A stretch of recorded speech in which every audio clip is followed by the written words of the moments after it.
व्याख्यामुद्रां करसरसिजैः पुस्तकं शङ्खचक्रे विप्रभिन्नस्फटिकरुचिरे पुण्डरीके निषन्नः अम्लानश्रीरमृतविशदेरं शुभे प्लावयन् मामाविर्भूयादनगमहिमा मानसे वागधीशः नमस्ते प्राणेश प्रणत विभुवायां निमगाः नमस्वामिन् रामप्रियतमनमन् गुरुगुण नमस्तुभ्यं भीमप्रबलतम कृष्णेष्ट भगवन् नमः श्रीमन्मध्वप्रदिश सुदर्शन्नो जय जय श्रीगुरुभ्यो नमः। नारायणं सुरगुरुं जगदेकनाथं भक्तप्रियं सकललोकनमस्कृतं च त्रैगुण्यवर्जितमजं विभुमाद्यमीशं वन्दे भवग्नम् अमरासुरसिद्धवन्द्यं नारायणं नमस्कृत्य नरं चैव नरोत्तमं देवीं सरस्वतीं व्यासं ततो जयमुदीरे। ವೇದವ್ಯಾಸುರ ಮಹಾಭಾರತದ ಚಿಂತಕರಿಗೆ ವಂದನೆಗಳು. ಶಾಂತಿ ಪರ್ವದ 319ನೆಯ ಪ್ರವಚನ. ಪ್ರಹ್ಲಾದನೆಡೆಗೆ ಬಂದು ಶಕ್ರ ಇಂದ್ರ ಅವನಲ್ಲಿರತಕ್ಕಂತಹ ದುಃಖದ ನೋವಿನ ಸಂದರ್ಭದಲ್ಲಿಯೂ ಅವನಲ್ಲಿರತಕ್ಕಂತಹ ಶಾಂತಿ ಸಮಾಧಾನವನ್ನು ಕಂಡು ಅದು ಹೇಗೆ ಸಾಧ್ಯ ಆಯಿತು, ಅದು ದೇವರದೆಯೇ ಅಥವಾ ನಿನ್ನ ಒಂದು ಗಡಸುತನವೇ ಅಂತ ಚಿಂತನೆಗೆ ನಿಂತಿದ್ದಾನೆ. ಆಗ ಸನ್ನಿವೇಶಗಳ ಬಗ್ಗೆ ಎಷ್ಟು ಕೂಲಾಗಿರಲಿಕ್ಕೆ ಬರಬೇಕು ಎನ್ನುವ ಶಾಸ್ತ್ರೀಯವಾದ ಚೌಕಟ್ಟಿನಲ್ಲಿ ಪ್ರಹ್ಲಾದ ಆತನಿಗೆ ಮಾತುಗಳನ್ನು ತಿಳಿಸಿದ.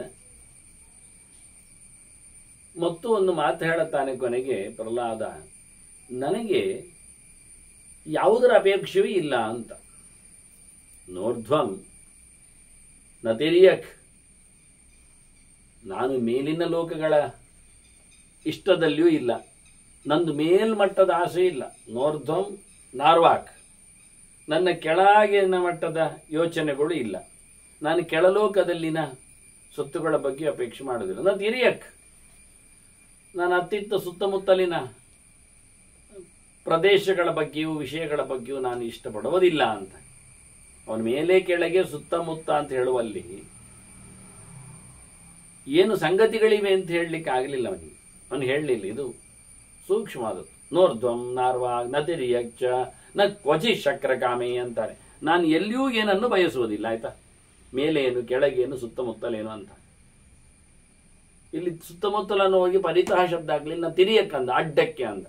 ಹಾಗಾಗಿ ಮೇಲಕ್ಕೆ ಅಂದಾಗ ನನ್ನ ಆಸೆಗಳಲ್ಲಿ ಮೇಲಕ್ಕೆ ಹೋಗುವಂಥದ್ದು ಇಲ್ಲ, ನನ್ನ ಆಸೆಗಳಿಗೆ ಕೆಳಗೆ ಬರುವಂಥದ್ದು ಇಲ್ಲ, ನನ್ನ ಆಸೆಗಳಲ್ಲಿ ಅಡ್ಡಾಗುವವುಗಳು ಇಲ್ಲ ಅಂದಾಗ ಮೇಲಕ್ಕೆ ಹೋಗುವುದು ಮರಮಟ್ಟಗಳು, ಕೆಳಗೆ ಹೋಗುವವುಗಳು ಮನುಷ್ಯರು, ಅಡ್ಡಾಗುವವುಗಳು ಪ್ರಾಣಿಗಳು ಅಂತ ಕ್ರಮ ಸೃಷ್ಟಿಯಲ್ಲಿ. ಅವುಗಳು ಆಹಾರದ ಕ್ರಮದಲ್ಲಿ ಅದು ಕ್ರಮ ಇರುತ್ತೆ. ಮರಗಳು ಮೇಲಕ್ಕೆ ಹೋಗುವುದು ನೀರು ಕುಡಿದಾಗ ಬೈರಿನಲ್ಲಿ, ಗೊಬ್ಬರ ತಿಂದಾಗ ಬುಡದಲ್ಲಿ, ಮೇಲಕ್ಕೆ ಹಣ್ಣು ಹಂಪಲುಗಳಾಗುವ ಮೂಲಕವಾಗಿ. ಹಾಗೆ ಪ್ರಾಣಿಗಳು ಅವುಗಳ ಅಡ್ಡಾಗುಗಳು ಬಾಯಲ್ಲಿ ತಿಂದದ್ದು ಬಾಲದವರೆಗೆ ಅವುಗಳ ಆಹಾರದ ಕ್ರಮ ಇದೆ. ಮನುಷ್ಯ ಮಾತ್ರ ಮೇಲೆ ತಿಂದದ್ದು ಕೆಳಗೆ ಹೋಗ್ತದೆ ಆಹಾರ. ಆದ್ದರಿಂದ ಅವನು ಕೆಳಗೆ ಇಳಿತಾನೆ, ಮುಂದೆ ಸೃಷ್ಟಿಯ ಪ್ರಪಂಚದಲ್ಲಿ ಅವನು ಕೆಳಗೆ ಹೋಗ್ತಾನೆ, ನರಕಾದ್ಯ ಅನರ್ಥವನ್ನು ಪಡಿತಾನೆ ಅಂತ. ಹಾಗಾಗಿ ನಾನು ಕೆಳಗೆ ನನ್ನನ್ನು ಬೀಳಿಸಿಕೊಳ್ಳತಕ್ಕ ಕೆಲಸಗಳನ್ನು ನಾನು ಇಷ್ಟಪಡುವುದಿಲ್ಲ. ಇನ್ನು ಮೇಲಕ್ಕೆ ಹೋಗುವಂಥದ್ದು, ಸ್ವರ್ಗಾದಿಗಳನ್ನು ಪಡೆಯುವಂಥದ್ದು, ಅಂತಹ ಕ್ಷುಲ್ಲಕವಾದ ಪ್ರದೇಶಗಳಿಗೂ ನಾನು ಸ್ವರ್ಗಾದಿಗಳಿಗೂ ಬಯಸಿ ನಾನೇನು ಕೆಲಸ ಮಾಡುವುದಿಲ್ಲ. ಇಲ್ಲೇ ತಿರುಗುವಂಥದ್ದು ಈ ಲೋಕದಲ್ಲೇ, ಅದು ನನಗಿಷ್ಟ ಅಲ್ಲತ್ತು ಅಂತಾನೆ. ಮೇಲಕ್ಕೆ ಹೋಗುವವರೆಲ್ಲ ಹೆಚ್ಚಾಗಿ ಸಾತ್ವಿಕರು, ದೇವತೆಗಳು. ಕೆಳಗೆ ಹೋಗುವವರು ಯಾವತ್ತು ತಾಮಸರು, ದೈತ್ಯರು. ನಡುವೆ ಬಿದ್ದವರು ಅವರತ್ತ ಒಳ್ಳೆಯ ಕೆಲಸವೂ ಮಾಡುವುದಿಲ್ಲ, ಇತ್ತ ಕೆಟ್ಟ ಕೆಲಸವೂ ಮಾಡುವುದಿಲ್ಲ. ಆದರೆ ಏನಾಗ್ತದೆ ಅಂದರೆ, ನಡುವೆ ಇದ್ದವರು ಸ್ವಲ್ಪ ಸ್ವಲ್ಪ ನಡುವಿನಿಂದ ಜಾರ್ತಾ ಕೆಳಗೆ ಹೋಗ್ತಾರೋ ಮೇಲಕ್ಕೆ ಹೋಗುವುದಿಲ್ಲ. ಯಾಕೆಂದ್ರೆ ಅವ್ರು ಮೇಲಕ್ಕೆ ಅಂತೂ ಹೋಗುವುದಿಲ್ಲ ಅಂತ ಇಷ್ಟಪಟ್ಟಿದ್ದಾರೆ, ಒಳ್ಳೆ ಕೆಲಸ ಮಾಡುವುದಿಲ್ಲ, ದೇವರ ಸುದ್ದಿ ಅವರಲ್ಲಿ ಇಲ್ಲ. ಹಾಗಾಗಿ ಇನ್ನೊಬ್ಬರಿಗೆ ಅನ್ಯಾಯ ಮಾಡುವುದಿಲ್ಲ ಅಂದ್ರೆ, ಅನ್ಯಾಯ ಮಾಡುವುದಿಲ್ಲ ಸರಿ, ಆದರೆ ಇನ್ನೊಬ್ಬರ ಹಂಗಿನಲ್ಲಿ ಬದುಕಲು ಹೋಗಿ ಸಾಯ್ತಾರೆ, ಸೋಲ್ತಾರೆ. ಹಾಗಾಗಿ ಏನಾದರೂ ನಡುವೆ ನಿಲ್ತೇನೆ ಹೇಳಲಿಕ್ಕೆ ಆಗುವುದಿಲ್ಲ. ನಡುವೆ ಇದ್ದವನು ಇನ್ನೊಬ್ಬರಿಗೆ ಉಪಕಾರ ಮಾಡಲಿಕ್ಕೆ ಹೋಗುವುದು ಕಡಿಮೆ, ಇನ್ನೊಬ್ಬರಿಂದ ಉಪಕಾರ ಪಡೆಯುವುದು ಹೆಚ್ಚು, ಇದರಿಂದ ಕೆಳಗೆ ಜಾರುವುದು ಹೆಚ್ಚು. ಅದು ಅನಿವಾರ್ಯವಾಗಿ ಆಗಿರುತ್ತದೆ. ಹೀಗಾಗಿ ಹೇಳಲಿಕ್ಕೆ ಸುಲಭ, ನಾನು ಎಂಥದಲ್ಲಿಯೂ ಇಲ್ಲ ಅಂತ. ಆದರೆ ಎಂಥದಲ್ಲಿ ಇಲ್ಲ ಅಂದುಕೊಳ್ಳುವಲ್ಲಿಯೇ ಸ್ವಲ್ಪ ವಾಲಿರ್ತಾನೆ, ವಾಲ್ ಬೇಕಾಗಿರುತ್ತದೆ. ಹೀಗಾಗಿ ಬಹಳ ವಿಚಿತ್ರವಾಗಿ ನನ್ನಲ್ಲಿ ಸಾತ್ವಿಕವಾದ, ರಾಜಸವಾದ, ತಾಮಸವಾದ, ಲೋಕಕ್ಕೆ ಸಂಬಂಧಪಟ್ಟ ಗುಣಗಳನ್ನು ಸಂಪರ್ಕಿಸುವ ಮಾಧ್ಯಮಗಳ, ವಸ್ತುಗಳ ಜೊತೆಯಲ್ಲಿ, ವ್ಯಕ್ತಿಗಳ ಜೊತೆಯಲ್ಲಿ ಸಂಪರ್ಕ ಇಲ್ಲ ಅಂದ. ನಾನು ಅವರಾರನ್ನೂ ಇಷ್ಟಪಡುವುದಿಲ್ಲ, ಅವರಾರ ಯೋಚನೆಗಳಲ್ಲಿಯೂ ನಾನಿಲ್ಲ ಅಂತ ಹೇಳಿಕೊಳ್ಳುವಾಗೆ, ವ್ಯಕ್ತಿಯಾಗಿ, ವಸ್ತುವಾಗಲಿ, ದೇಶವಾಗಲಿ, ಕಾಲವಾಗಲಿ, ಇದು ಯಾವುದರ ಬಗ್ಗೆಯೂ ನನಗೆ ಸಂಪರ್ಕ ಇಲ್ಲ ಅಂತ ಹೇಳಿಕೊಂಡು ನನ್ನ ಬಯಕೆಗಳು ಹಾಗಿಲ್ಲ ಅಂತಾನೆ. ಮತ್ತೆ ನಹಿ ಜ್ಞೇಯೇ ನ ವಿಜ್ಞಾನೆ ಅಥವಾ ಅಜ್ಞಾನೇ ವಿದ್ಯತೆ ಅಂತರಂ. ನನಗೆ ವಿಷಯಗಳಲ್ಲಿಯೂ ಏನೂ ಆಸಕ್ತಿ ಇಲ್ಲ, ವಿಷಯದ ಎಚ್ಚರದಲ್ಲಿಯೂ, ಪ್ರಾಪ್ತಿಯಲ್ಲಿಯೂ, ಅನುಭವದಲ್ಲಿಯೂ ನನಗೇನು ವ್ಯತ್ಯಾಸ ಕಾಣುವುದಿಲ್ಲ. ನನಗೆಂದು ಗೊತ್ತಿಲ್ಲ ಎನ್ನುವುದರಲ್ಲಿ ನನಗೇನು ಬೇಸರ ಇಲ್ಲ. ಅಂದ್ರೆ ಏನಾಯಿತು, ನಾನು ವಿಷಯಗಳನ್ನು ಅರಿತು ಉಪಯೋಗಿಸಿಕೊಳ್ಳುತ್ತಾ ಇಲ್ಲ, ಬೇಕುಗಳನ್ನು ಬೇಕಾಗಿಸಿಕೊಂಡು ನಾನು ಉಪಯೋಗಿಸಿಕೊಳ್ಳುವುದಿಲ್ಲ ಅಂದುಬಿಟ್ಟ. ಕೃಷ್ಣ ಹೇಳುವ ಹಾಗೆ ಕರ್ಮ ಹೇಗಿರಬೇಕು ಅಂದರೆ, ಅದು ಮಾಡಲಿಕ್ಕುಂಟು ಅಂತ ಮಾಡಬೇಕು, ಮಾಡ್ತೇನೆ ಅಂತ ಮಾಡುವುದಲ್ಲ, ಮಾಡಬೇಕಲ್ಲ ಅಂತ ಮಾಡುವುದಲ್ಲ, ಮಾಡಿಯೇ ಬಿಡ್ತೇನೆ ಅಂತ ಮಾಡುವುದಲ್ಲ. ದಾತವ್ಯ ಮಿತಿ ಯದ್ದಾನಂ ದೀಯತೆ ಅಂತಾನೆ ಕೃಷ್ಣ. ದಾನದ ಬಗ್ಗೆ ಮಾತಾಡುವಾಗ ಕೊಡ್ಲಿಕ್ಕುಂಟು ಅಂತ ಕೊಡುವುದು, ಆಯ್ತಾ? ಮತ್ತೆ ಮತ್ತೆ ಕೊಡ್ತೇನೆ ಅಂತ ಕೊಡುವುದಲ್ಲ, ಕೊಟ್ಟೆ ಅಂತ ಹೇಳಿ ಕೊಡುವುದು ಅಲ್ಲ, ಕೊಡಬೇಕಲ್ಲ ಅಂತ ಹೇಳಿಕೊಂಡು ಕೊಡುವುದಲ್ಲ. ವಿಧಿ ಇದೆ, ಮಾಡಬೇಕು ಅಷ್ಟೇ. ಭೋಕ್ತವ್ಯ ಮಿತಿ ಭೋಜನಂ, ತಿನ್ಲಿಕ್ಕುಂಟು ಅಂತ ತಿನ್ನು. ತಿನ್ಲಿಕ್ಕೆ ಹೇಳಿದ್ದಾರೆ, ಈ ಹೊತ್ತಿನಲ್ಲಿ ಇಂಥ ವಿಷಯಗಳನ್ನು ಇಂಥ ನೆಲೆಯಲ್ಲಿ ಉಣಬೇಕು ಅಂತ ಉಣುವುದು, ದೇಹದ ಯಾತ್ರೆಗಾಗಿ ಅಷ್ಟೇ. ಅದನ್ನು ಬಯಸಿಕೊಂಡು, ಅದರ ರುಚಿ ನೋಡಿಕೊಂಡು, ಅದನ್ನು ಹೊಗಳಿಕೊಂಡು, ಅದನ್ನು ನಿಂದಿಸಿಕೊಂಡು, ಅದಕ್ಕೆ ಆತುಕೊಂಡು, ಇಲ್ಲದಿದ್ದಾಗ ಬೇಸರಿಸಿಕೊಂಡು, ಸಿಕ್ಕಿದಾಗ ಸಂಭ್ರಮಿಸಿಕೊಂಡು, ಹೀಗೆ ಯಾವುದೂ ಇಲ್ಲದೆ, ತಕರಾರಿಲ್ಲದೆ, ನೋ ಕಮೆಂಟ್ಸ್ ಅನ್ನುವ ನೆಲೆಯಲ್ಲಿ ಕರ್ತವ್ಯ ವಿಧಿ ಹಾಗೆ ಮಾಡಲಿಕ್ಕುಂಟು ಅಂತ ಮಾಡೋದು, ಶಾಸ್ತ್ರ ಹೇಳಿದೆ ಅಂತ ಮಾಡುವುದು. ಅದರಲ್ಲಿ ದುಂಬಾಲ ಬಿದ್ದುಕೊಂಡು ಸೇಂಗಿಕೊಂಡು, ಆಯ್ತಪ್ಪೋ ಆಯ್ತು ಮಾಡ್ತೇನೆ ಅಂತ ಹೇಳಿಕೊಂಡು, ಮಾಡಿದೆ ಮಾಡಿದೆ ಅಂತ ಬೀಗಿಕೊಂಡು ಏನಿಲ್ಲ ಅಂದ. ಹೀಗಾಗಿ ನನಗೆ ಯಾವುದೇ ವಿಷಯಗಳ ಸಂಪರ್ಕದಲ್ಲಿಯೂ ಯಾವುದೇ ರೀತಿಯಾಗಿ ಪಡಿಲೇಬೇಕೆನ್ನತಕ್ಕಂಥ ಎಚ್ಚರವೂ ಇಲ್ಲ, ಪಡೆದಿದ್ದೇನೆನ್ನಂತ ಸಂಭ್ರಮ ಇಲ್ಲ, ಅಲ್ಲೇ ಪಡಿಲಿಲ್ಲಲ್ಲ ಹೇಳಿಕೊಂಡು ಅಳುವುದೂ ಇಲ್ಲ. ನನಗೆ ಸಿಕ್ಕಿದರು, ಸಿಗದಿದ್ದರು, ತಿಳಿದರು, ತಿಳಿದಿದ್ದರು, ನನಗೆ ಯಾವುದೇ ರೀತಿಯಲ್ಲಿ ಅಲ್ಲಿಯ ವ್ಯತ್ಯಾಸವೇ ಕಾಣುವುದಿಲ್ಲ ಅಂದ್ಬಿಟ್ಟೆವ. ಭಾರಿ ಖುಷಿ ಆಯ್ತು ಇಂದ್ರನಿಗೆ. ಮತ್ತೆ ಕೇಳುತ್ತಾನೆ, ಇದರ ಉಪಾಯ ಹೇಳು ನನಗೆ, ಇದ್ರ ಗುಟ್ಟು ಹೇಳು, ನಿನಗೆ ಹೇಗೆ ಏನಾಯಿತು ನನಗೆ ಅರ್ಥ ಆಯಿತು. ನಾನು ಯೋಚನೆ ಮಾಡಿಕೊಂಡೆ, ಎಲ್ಲವೂ ಭಗವಂತನಿಂದ ಆಗುವಂಥದ್ದು ಅಂತ ಗಟ್ಟಿ ಮಾಡಿಕೊಂಡದ್ದರಿಂದ ನೀನು ಒಂದೆಡೆಯಲ್ಲಿಯೂ ಒಂದು ಇನಿತು ಸಹ ನೀನು ಅಲ್ಲಾಡುವುದಿಲ್ಲ ಅನ್ನೋದು ಅರ್ಥ ಆಯಿತು. ಮತ್ತು ನಿನ್ನಲ್ಲಿ ಅಂತಹ ಒಂದು ಗಟ್ಟಿತನ ಉಂಟು ಎಂದು ಗೊತ್ತಾಯಿತು. ಅದಿರಲಿ, ನನ್ನ ಪ್ರಶ್ನೆಗೆ ಉತ್ತರ. ನನಗೆ ಬೇಕಾದ್ದೀಗೇನು ಅಂದರೆ, ಏನೈಷಾ ಲಭ್ಯತೆ ಪ್ರಜ್ಞಾ, ಈ ದೇವರ ದಯೆ, ದೇವರ ಮೇಲಿನ ಭರವಸೆ, ಭಗವಂತನ ಎಚ್ಚರ, ಜೊತೆಯಲ್ಲಿ ಒಳ್ಳೆ ಬುದ್ಧಿ, ದ್ವಂದ್ವಾತೀತವಾದ ಬುದ್ಧಿ, ಇದು ಎಂಥ ಉಪಾಯದಿಂದ ಬಂದದ್ದು? ಇದು ಎಂತ ಮಾಡಿ ಸಿಕ್ಕಿದ್ದು ನಿನಗೆ? ಯಾವ ರೀತಿಯಿಂದ ಆಯ್ತಿದ್ದು? ಏನೈಷಾ ಶಾಂತಿ ಆಪ್ಯತೆ, ಯಾವ ಪ್ರಕಾರದಲ್ಲಿ ನಿನಗಿಂತ ಶಾಂತಿ, ಏನ ಶಾಂತಿರವಾಪ್ಯತೆ? ಆರಾಮವಾಗಿದೆಯಲ್ಲ, ಮನಸ್ಸಿನ ನೆಮ್ಮದಿ ಉಂಟಲ್ಲ, ಇಲ್ಲಿ ನೋಡಿದರೆ ಸುಖವಾದಂಥ ಪ್ರವೃತ್ತಿ ನಿನ್ನದು ಕಾಣ್ತಲ್ಲ, ಇದು ಹೇಗೆ ಆಯಿತು ನಿನಗೆ? ಅದಕ್ಕೇನು ಉಪಾಯ? ಅದರ ಮಾರ್ಗ ಏನು?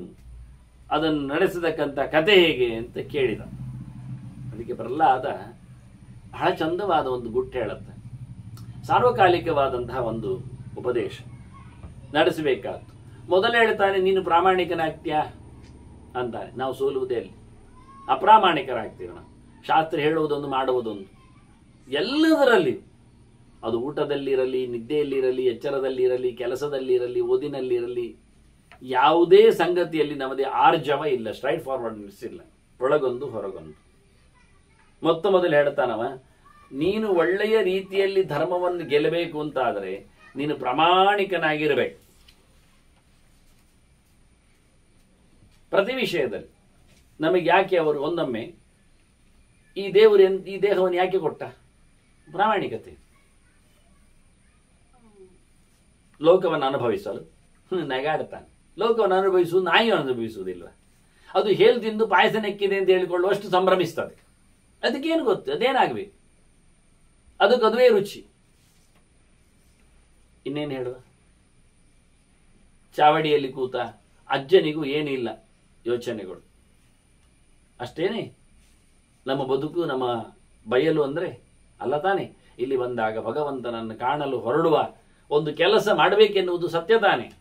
ಎಲ್ಲಿಂದ ಬಂದೆ ತಿಳ್ಕೊಳ್ಳಿಕ್ಕಾದರೂ ಎಲ್ಲಿಗೆ ಹೋಗುವೆ ಅಂತ ಯೋಚನೆಗಾದರೂ ಇರುವ ದಿನಗಳನ್ನು ಉಪಯೋಗಿಸಬೇಡುವ. ಹಾಗೆ ಪ್ರಾಮಾಣಿಕತೆ ಅಂದರೆ ನಾವು ಅಪ್ರಾಮಾಣಿಕರಿದ್ದೇವೆ, ಅರ್ಥ ಇದು. ಬಂದದ್ದು ಯಾಕೆ ಅಂತ ಗೊತ್ತಿಲ್ಲ, ಮುಂದೆ ಹೋಗ್ಲಿಕ್ಕೆ ತಿಳಿಯುವುದಿಲ್ಲ. ನಾವು ಯಾರೋ ಕೂಡಿಟ್ಟದ್ದು ಏನೋ ಕೊಟ್ಟದ್ದಿದೆ, ಉಚಿತ ಸೌಲಭ್ಯಗಳಲ್ಲೇ ನಮ್ಮನ್ನು ಸರ್ವತ್ರ ಹಂಚಿಕೊಂಡಿದ್ದೇವೆ. ಹಾಗೆ ಮಳೆ ಬಂತು, ಶಾಲೆ ರಜೆ ಅಂತಾರೆ. ನಾವು ಪ್ರಾಮಾಣಿಕವಾಗಿ ಏನು ಮಾಡ್ತೇವೆ? ಎಲ್ಲಿಯೋ ಜಗಲಿಯಲ್ಲಿ ಮಲಗ್ತೇವೆ, ಇಲ್ಲ ಒಂದಿಷ್ಟು ಆಟ ಆಡ್ತೇವೆ, ಇಲ್ಲ ಸೈಕಲ್ ತಿಳ್ಕೊಂಡು ಬೊಬ್ಬೆ ಹೊಡ್ಕೊಂಡು ಓಡಾಡ್ತೇವೆ. ರಜೆ ಅಂದ ತಕ್ಷಣ ಮಳೆಗೂ ಗೊತ್ತು ಬರಬಾರ್ದು ತಾನು ಅಂತ. ರಾತ್ರಿ ಸಂಜೆ ನಂತರ ಧೋ ಅಂತ ಎಳಿದು ಮನುಷ್ಯರನ್ನು ಮರುದಿನ ಬೆಳಿಗ್ಗೆ ಬಾರದಂತೆ ಸೂಚನೆ ಕೊಟ್ಟು ಓಡಿಸ್ತದೆ. ಇದು ಈ ತಿಂಗಳು ಪೂರ ನಿಲ್ಲಲಾರದಷ್ಟು ಸಮಯದಲ್ಲಿ. ಇನ್ನೇನು ಕತೆ? ಪ್ರಾಮಾಣಿಕತೆ ಇಲ್ಲ ಮನುಷ್ಯನಿಗೆ. ಇರುವುದೇಕೆ ತನ್ನದು. ಮತ್ತೊಂದು ಗಮ್ಮತ್ತು ಗೊತ್ತಾ? ಯಾವುದೇ ವಿಷಯ ಇರಲಿ, ಒಂದು ಕಡೆಯಲ್ಲಿ ಲೂಟಿ ಆದ ನಂತರ ಇನ್ನೊಂದು ಕಡೆಯಲ್ಲಿ ಅದಕ್ಕೆ ಅರ್ಥ ಉಂಟೇ ಉಂಟು ತುಂಬಿಸಿಕೊಳ್ಳಿಕ್ಕೆ. ಈಗ ಗಮ್ಮತ್ತಿನಲ್ಲಿ ರಜೆ, ನಾಳೆ ಹೆಚ್ಚುವರಿ ಕೆಲಸ ಮಾಡಿಸಿ, ಹೆಚ್ಚುವರಿ ಪಾಠ ಮಾಡಿಸಿ, ಹೆಚ್ಚುವರಿ ಶಾಲೆಯಲ್ಲಿ ಕೊಳ್ಳಿರಿಸಿ ಹೋದ ದಿನಗಳನ್ನೆಲ್ಲ ನ್ಯಾಯ್ ಮಾಡ್ತಾರೆ. ಅದು ಅವರಿಗೆ ಗೊತ್ತಿಲ್ಲ. ಇದು ಆರ್ಜವದ ಕತೆ. ಅವರಲ್ಲಿಯೂ ಆರ್ಜವೇ ಇಲ್ಲ, ನಮ್ಮಲ್ಲಿಯೂ ಆರ್ಜವೇ ಇಲ್ಲ, ಎಲ್ಲಿಯೂ ಆರ್ಜವೇ ಇಲ್ಲ. ಹೀಗಾಗಿ ಪ್ರಾಮಾಣಿಕತೆ ಇದ್ದರೆ ಧರ್ಮ ಉಳಿತದೆ, ಬದುಕ್ತದೆ, ಬೆಳೀತದೆ. ಇದು ಧರ್ಮಕ್ಕೆ ಹೇಳಿದ ಸಂಗತಿ. ಇನ್ನೊಂದು ಅಪ್ರಮಾದೇನ ಅಂತಾರೆ. ಎಚ್ಚರ ತಪ್ಪಬಾರದು. ಅಯ್ಯೋ ಆಯ್ತಲ್ಲ ಅಂತ ಮತ್ತೆ ಬಾಯಿ ಕಚ್ಚಿಕೊಳ್ಳುವುದು, ಕೈಗುದ್ದಿಕೊಳ್ಳುವುದು ಆಗಬಾರದು. ಎಚ್ಚರದಿಂದಿರಬೇಕು. ನನ್ನಿಂದ ಯಾವುದೇ ರೀತಿಯಾದ ತೊಂದರೆ ಆಗದಂತೆ ಬಹಳಷ್ಟು ಜಾಗ್ರತೆಯಿಂದ ಬದುಕಿದರೆ ಅವನ ಸಂಪತ್ತು ಎಂದೂ ಸಹ ಹಾಳಾಗುವುದಿಲ್ಲ. ಇದು ಅರ್ಥ ಕೇಳಿದ ಒಂದು ಸಂಗತಿ. ದುಡ್ಡು ಅದು ಒಂದು ಕಾಸು ಹೋಗ್ಲಿ ಅಲ್ಲ, ಅದು ಧರ್ಮಕ್ಕಾಗಿ ವಿನಿಯೋಗ ಆಗಬೇಕು, ಉದ್ಧಾರಕ್ಕೆ ಕಾರಣ ಆಗಬೇಕು. ಅದರ ಬಗ್ಗೆ ಎಚ್ಚರ ಇರಬೇಕು. ದುಡ್ಡು ಮಾತ್ರ ಅಲ್ಲ, ಆರ್ಥಿಕವಾದ ಸಂಪತ್ತುಗಳ ಸಂಪೂರ್ಣವಾದ ವ್ಯವಸ್ಥೆಯಲ್ಲಿ ಅದು ತಿನ್ನುವುದಿರಲಿ, ಇನ್ನಿತರ ದೀಪವೋ ನೀರೋ ಮತ್ತೊಂದು ಇನ್ನೊಂದು ಯಾವುದೇ ವಸ್ತುಗಳ ವಿನಿಯೋಗ ಇರಲಿ, ಪ್ರತಿಯೊಂದು ಕಡೆಯಲ್ಲಿಯೂ ಯೋಚನೆ ಮಾಡಬೇಕು. ಆಡುವುದು, ಕೈಕಾಲು ಮುರಿದುಕೊಳ್ಳುವುದು, ಮತ್ತೆ ಜಯವನ್ನು ಪಡೆಯುವುದು, ಜಯಭೇರಿಗೋಸ್ಕರ ಮೆರವಣಿಗೆ ಹೋಗುವುದು, ಅಲ್ಲಿ ಒಂದಷ್ಟು ಜನರನ್ನು ಸಾಯಿಸುವುದು, ಬೀಳಿಸುವುದು, ಒದ್ದಾಡುವುದು, ಆ ಬಳಿಕ ಅವರಿಗೊಂದಿಷ್ಟು ದುಡ್ಡನ್ನು ಹಂಚುವುದು. ಇದು ನಮ್ಮ ಕತೆ, ಇದು ನಮ್ಮ ವ್ಯಥೆ. ಇದು ಬೇಕಿತ್ತ? ಸಂಪತ್ತಿನ ವಿನಿಯೋಗದ ವ್ಯವಸ್ಥೆಯೇ ಇದು? ಅಲ್ಲವೇ ಅಲ್ಲ. ಹಾಗಾಗಿ ಬುದ್ಧಿಶೂನ್ಯನಾದವನಷ್ಟೇ ಗಾಯ ಮಾಡಿಕೊಂಡು ಮುಲಾಮ್ ಹಚ್ಚಿಕೊಂಡು ಅಳಲು ಶುರು ಮಾಡ್ತಾ ಅಯ್ಯೋ ಅಂತ ಹೇಳಿ ಜನರಲ್ಲಿ ಮತ್ತೆ ಬೇಡ್ತಾನೆ. ಮತ್ತೆ ಬೇಡಿದರ ದುಡ್ಡಿನಲ್ಲಿ ಅವರು ಸಹ ಸೊಳಪಿ ಕೊಟ್ಟದ್ದು ಮತ್ತೊಂದು ಕಡೆಯಲ್ಲಿ ಗಾಯಕ್ಕೆ ಮುಲಾಮಿಗೆ ಆಗ್ತದೆ, ಮತ್ತೆ ಯಾವುದಕ್ಕಾಗುವುದಿಲ್ಲ. ಸಹಾಯ ಮಾಡಿದ ದುಡ್ಡು ಇನ್ನೊಂದು ಕಡೆಯಲ್ಲಿ ಖಂಡಿತವಾಗಿಯೂ ಸೋರಿ ಹೋಗ್ತದೆ. ಅದನ್ನು ಎಚ್ಚರ ವಹಿಸು. ಸಮ್ಮರ್ದಕ್ಕೆ ಹೋಗಬೇಡ. ನನಗೆ ಹೇಳಿಸಿದ್ದಲ್ಲ, ದೂರ ಕೂತ್ಕೋ. ನೋಡಿ, ಭಿಕ್ಷುಕ ಓಟ್ಲಿಲ್ಲ ಬೆಂಗಳೂರಿನವ, ಧರ್ಮಕ್ಕೆ ಸಿಗ್ತದೆ ಅಂತ ಹೇಳಿದ ಅವಸ್ಥೆಗೆ ಯಾರಿಗೆ ಬೇಕಯ್ಯ ಅಂತ ಕೂತ. ನುಗ್ಗುವವರು ನುಗ್ಗಲಿ, ಸಾಯುವವರು ಸಾಯಲಿ, ನಾನು ಸಾಯಲಿಕ್ಕೆ ಬಂದದ್ದಲ್ಲ, 10 ಕಾಸು ನಾನು ಬೇಡಿಯಾದರೂ ಬದುಕ್ತೇನೆ. ನೋಡಿ ಅವನ ವ್ಯವಸ್ಥೆ. ಈ ಪ್ರಾಣಿಗಳಿಗೆ ಉಂಟ? ಇಲ್ಲ. ಇವುಗಳು ತಿಳಿಗೇಡಿಗಳು, ಶಾಲೆ ಓದವುಗಳು, ಡಿಗ್ರಿ ಮುಗಿಸಿದವುಗಳು. ಏನು ಓದಿದ್ದಾವೆ ಹೇಳಿದರೆ 0 ಓದಿದ್ದಾವೆ, ಹೊಟ್ಟೆಯ ಗೂಡಾಣದ ಹಾಗೆ. ಮತ್ತೆಂತ ಕರ್ಮ. ಅಪ್ರಮಾದೇನ ಪ್ರಹ್ಲಾದ ಹೇಳ್ತಾನೆ. ಮತ್ತೊಂದು ಬಗೆಯಿಂದ ಆರ್ಜವೇನ, ಅಪ್ರಮಾದೇನ, ಮತ್ತೆ ಪ್ರಸಾದೇನ. ಆತ್ಮವತ್ತಯ, ದೇವರು ಕೊಟ್ಟ ಅನುಗ್ರಹದಿಂದ ಬದುಕಬೇಕು. ನನ್ನ ಇಚ್ಛೆ ಅಂತ ಅಲ್ಲ, ದೇವರನ್ನು ನಂಬಿ ಅವನು ಕೊಟ್ಟ ಪ್ರಸಾದ ಅಂತ ಹೇಳಿ ತಿಂದುಕೊಂಡು ಇರಬೇಕು. ಯಾವುದೇ ಭೋಗ ಇರಲಿ ಅದು ದೇವರಿಗೆ ಸಮರ್ಪಿತ ಆಗಿರಬೇಕು.